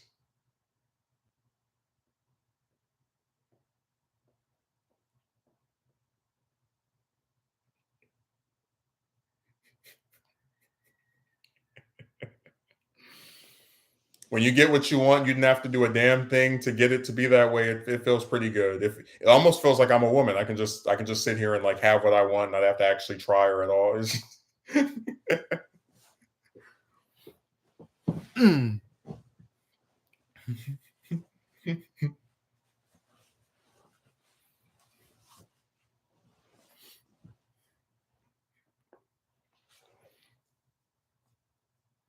No, I hope you liked what could have been. I worked hard on it.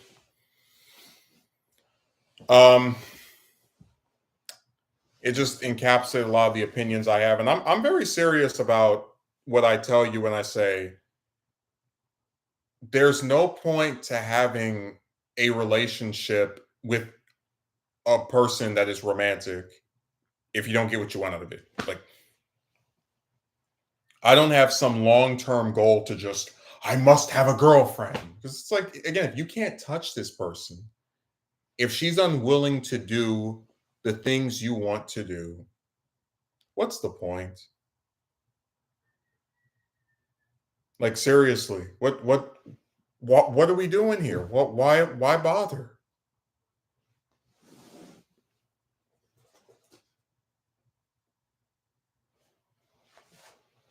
Oh, for sure, man. Really like that drawing too, and yeah, the amount of points you made is what I am mostly going through too. Yeah, I mean, whenever you examine just how much different things would be if a few people acted nicer, if a few people were still around, it really puts into perspective that no, things don't have to be this way. I'm not kidding. If one or two people had lived a handful more of years, I probably would not have been homeless last year. Almost certainly would not have been homeless last year because I would have still been with them and not the piece of garbage that allowed that to happen.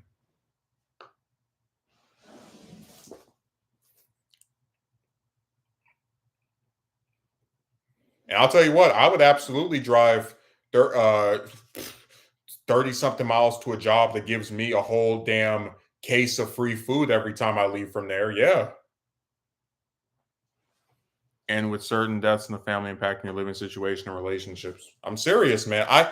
Before 2017, I never once was like, oh man, I don't have any friends. Nobody wants to do it. I feel so, I never felt that way. From the time I was a kid, all the way up until just several short years ago, every weekend, hey, you want to go meet to the market? Hey, you want to go meet to this neighborhood? Hey, you want to go meet up here? And I would always do it.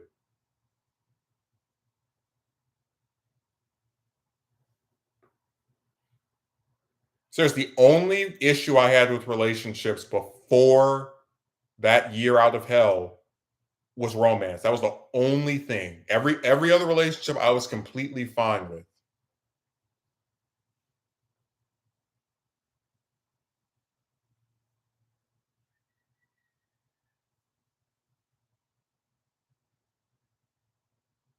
I'm serious. Like I was content.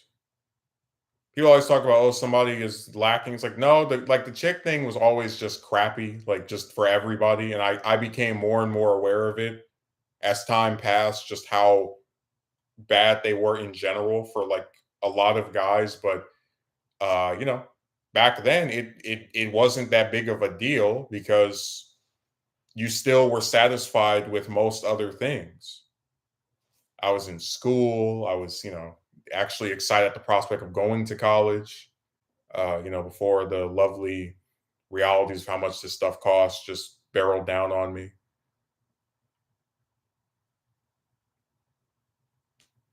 I'm serious. Like they were a thing that was problematic that annoyed me, right? But it just it didn't it wasn't again, it wasn't that it's something that just bugged me as much because there were just so many other things that were seemingly going right back then. You know, to where it's like, okay, whatever, that one thing is screwy, but whatever. But now it's just the avalanche of crap. Serious, I remember those years very well. Older relatives that couldn't get enough of me, you go over their place, they want to do something with you, or you're, on the weekend they want to do something with you. Uh, Little brother that would come over and actually try to see me, and I would see him and do stuff with him. And even though my friend like was not around that much physically, you could send him a message and still hear back from him or whatever. And then if he was in town or not busy that weekend with school of his own or some other gig, he would like I'm just saying that there was a time where that element of I am by myself constantly. If I didn't even get out of bed today, nobody would notice. I didn't feel that way.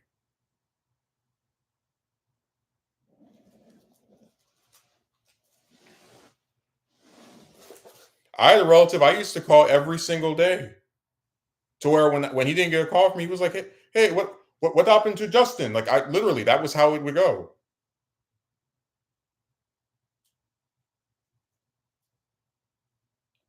But now with these people, Like I said, nothing.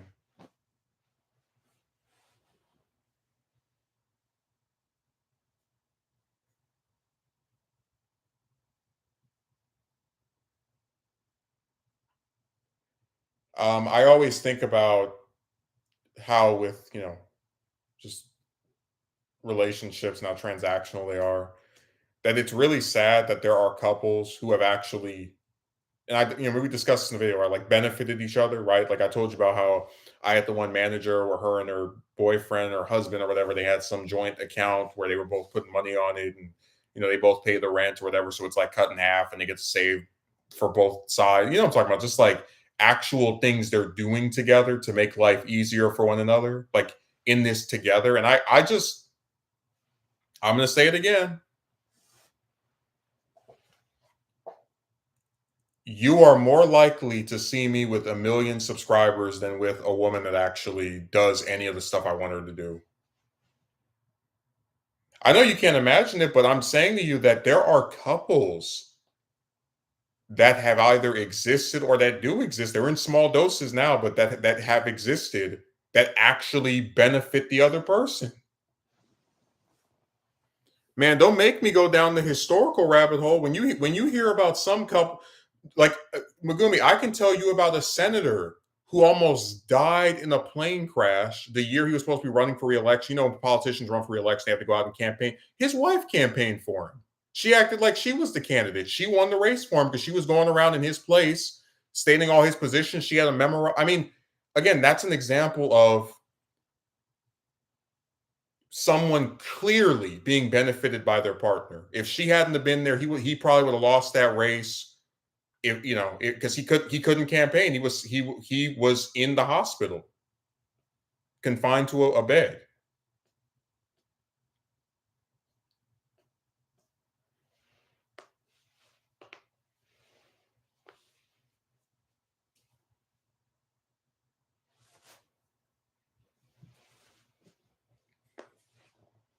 Again, I know you're not much into history, but reading about American couples from the 30s, the 40s, 50s, 60s, it's like a whole other goddamn world, man.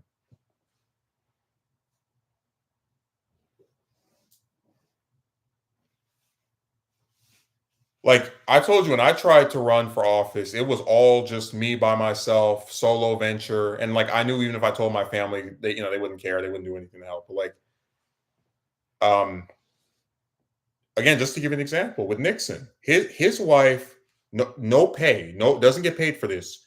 She goes and types out all of his literature. She does research on his opponent. Anytime he's like, "Oh, why am I even bothering doing this?" She's the first one to tell him, "Hey, your effort is worthwhile." When he's accused of being corrupt and taking like these illegal contributions, she willfully agrees to let all of their assets be exposed before the world, even though it's going to show how poor they are. I mean, again, actual devotion, yeah, actual support, partners that complete, like true partners in it together. Not, oh, I'm hey man, buy me this, buy me that, buy me this, buy me that. This again, the modern, not any of this modern woman stuff. It's back then people actually were a team.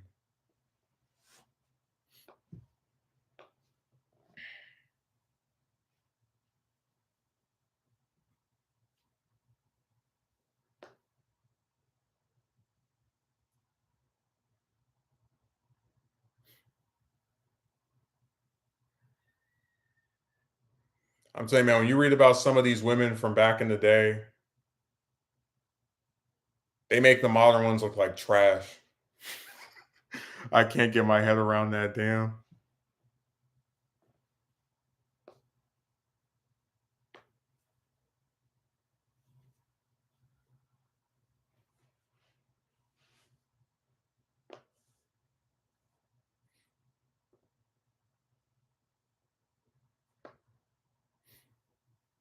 Well, I'm just saying that, like, one of the things I like about history are some of the personalities and the people that have been involved with it, and just like how they interact with others. Um, and it is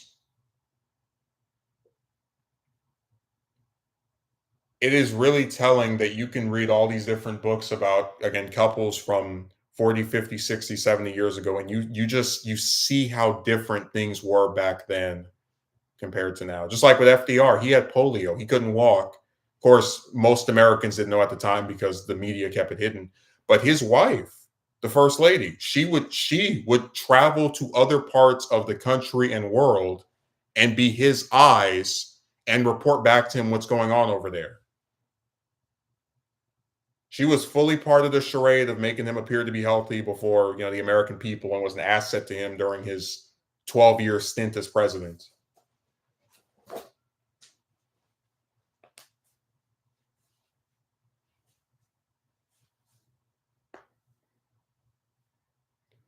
Compare that to me, where you can't even get abroad to have a goddamn phone call or show up to the damn theater down the street from our house.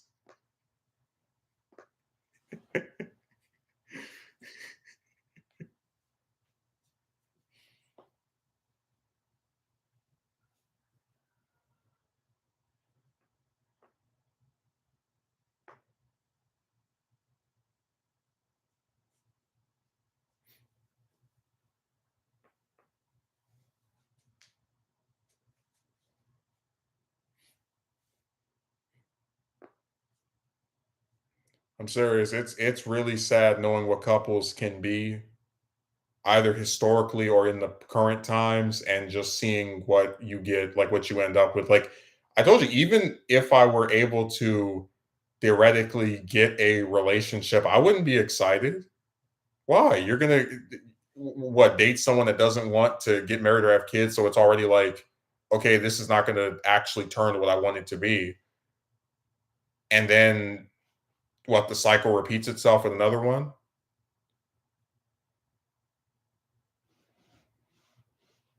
That's why I said a lot of this stuff, I don't get excited for it because I'm not given an incentive or reason to be excited.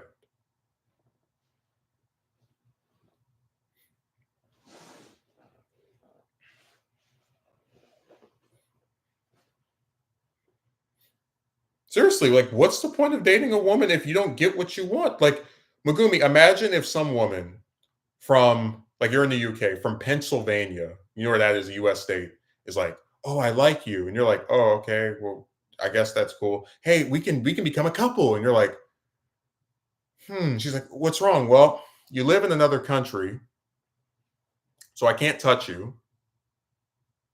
Are you gonna come see me?" "No." It's like, "Okay, well, again, what are we doing here? What's the point?"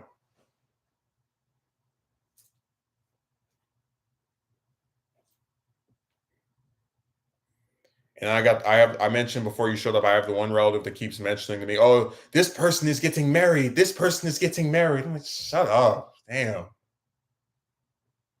I'm serious. Like, I'm just tired of hearing about other people getting what they want, and then you sit there with nothing year after year.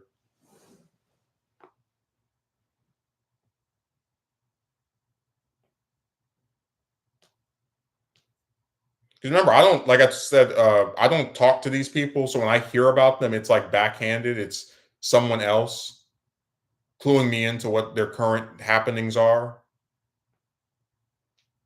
Like, hey, this person that is around the same age as you or slightly older is getting married, and here I'm gonna take a picture from their wedding and stick it right in front of my house so that every time you come here, you can see them being happy while you have nothing. And oh, this other their sister is getting married too. Yeah, it's like, God, just stop.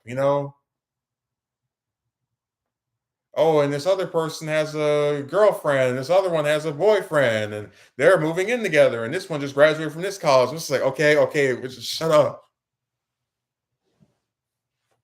Splashing their endeavors in your face and highlighting how you constantly have nothing despite all of your efforts of trying to reverse that. Yeah, it doesn't matter.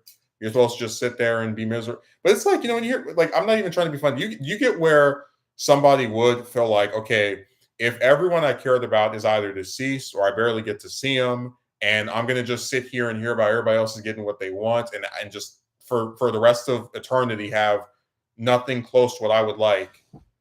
Do you see where that person would say, "Yeah, there's just there's no path forward for me. I'm finished." Like,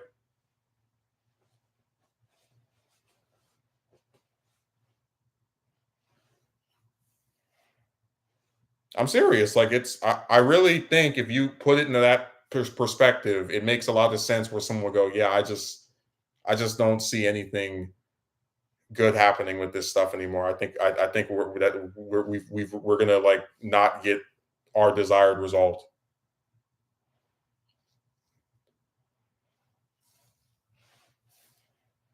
This person is getting married. This person just got a degree from college. It's like stop. Just please stop."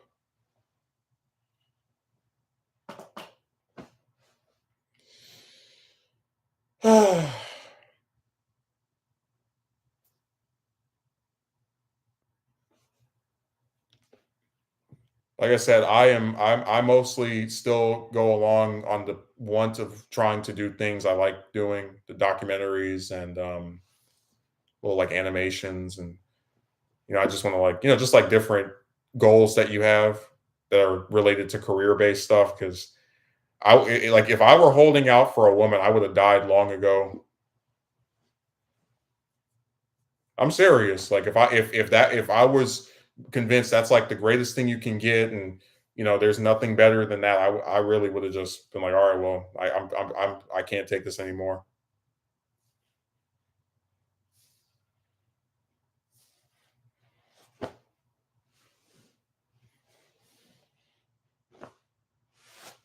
That's why it really depressed me when I asked this chick about perhaps getting married one day, and she refused the idea of that and would rather travel. Yeah, because they don't want to meet someone to feasibly spend the rest of their life with. Um, that's why I said they don't treat it as some long term serious thing that they want to do. It's all just a big joking game to them,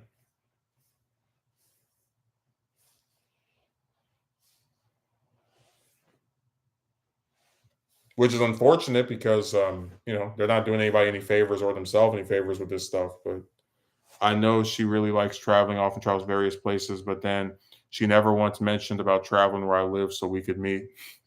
That's another one of those signs. But the other part of it is like, hey, because I told you I traveled for the first time like last year.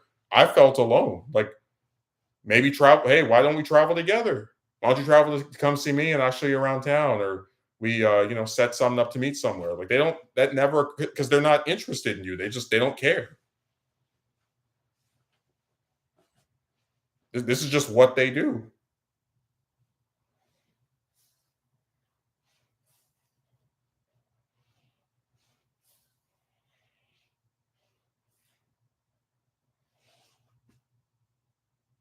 Serious, like this is the full extent of their powers.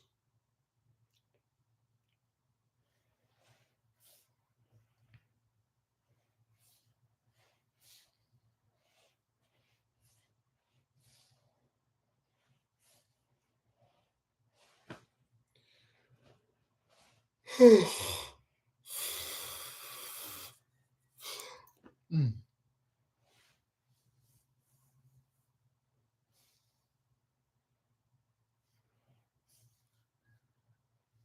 We will never meet. We will sit here and only talk on the computer.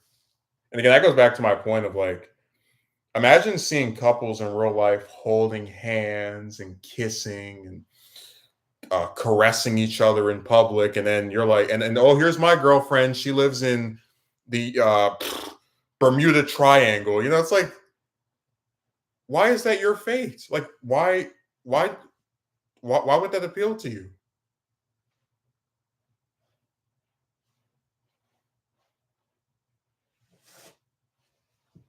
I don't understand. What about that would excite you?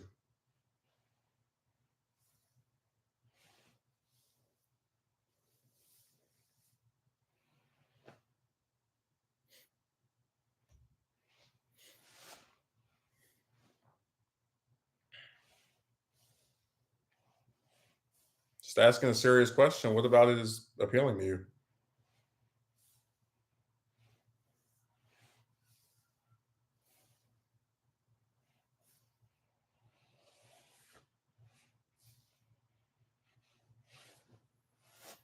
Some years ago, I too would have jumped the chance of the possibility of being with one.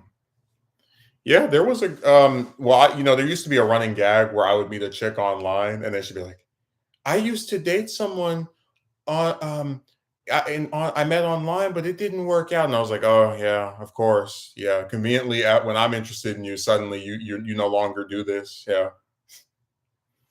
Even if it would have to be a LDR. It seems like that's all they offer now is LDR. Every girl that likes you is in another country or other like that, and that's really starting to piss me off because it's like, dude, my state has 40 million people in it. Like, you can't find one broad in this whole. It's just that's why I said it just pisses me off, man.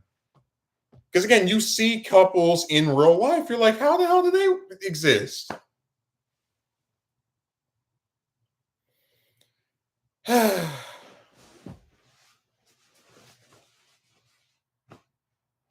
Well, I'm sure in the next couple of months or at some point in the earlier part of next year, we'll meet some new broad that will, play the same stupid games as the other past 100. So we'll get real excited for that one.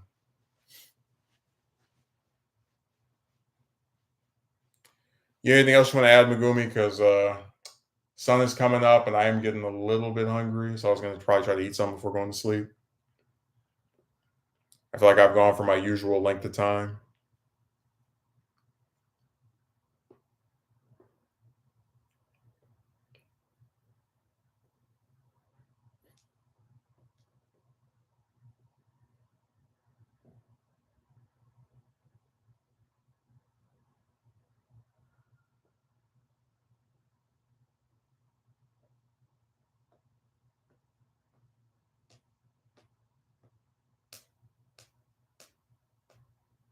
I guess the only other thing I could probably add is that I went to the cemetery a little bit over a week ago, and I found out that the same amazing two siblings that have all this money to where they can go and buy new cars couldn't put a tombstone that like of their on their own mother's grave. So that's always lovely.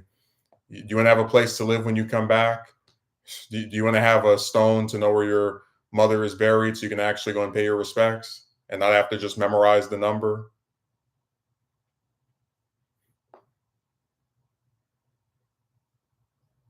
So I said, man, people are just so pathetic.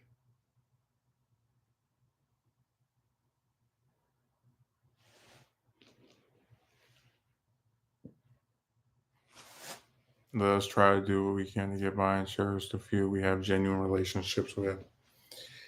Yeah, I try to. I just wish they were around more often.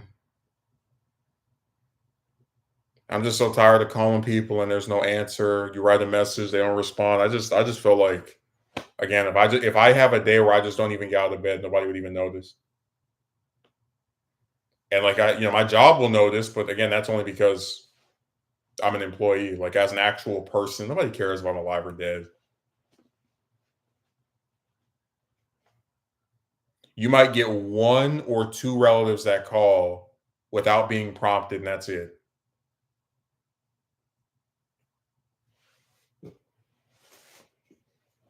It is the era of deceit and nothingness, it seems. Well, my thing is, I couldn't imagine being, I'm not even going to say that. I guess I'll just say it like this. There is something wrong with people who have resources refute like being unable to put a tombstone on the grave of the person that they claim to love so much. And this damn thing, I've been talking too long. The damn thing started going off again. One second. Always have to turn that thing off manually. It starts up every, it must be 7 or 8 hours.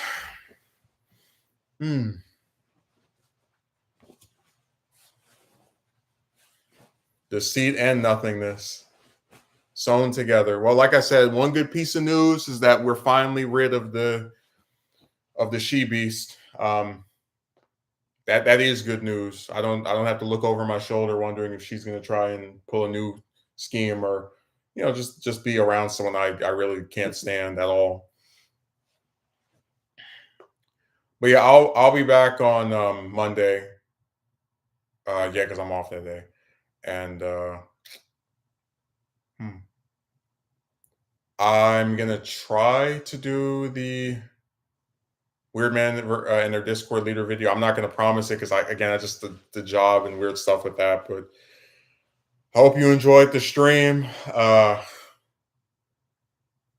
I'm like hungry and thirsty, so I'll see you again within. Or if you decide to show up on Monday. But I hope you enjoyed the stream. And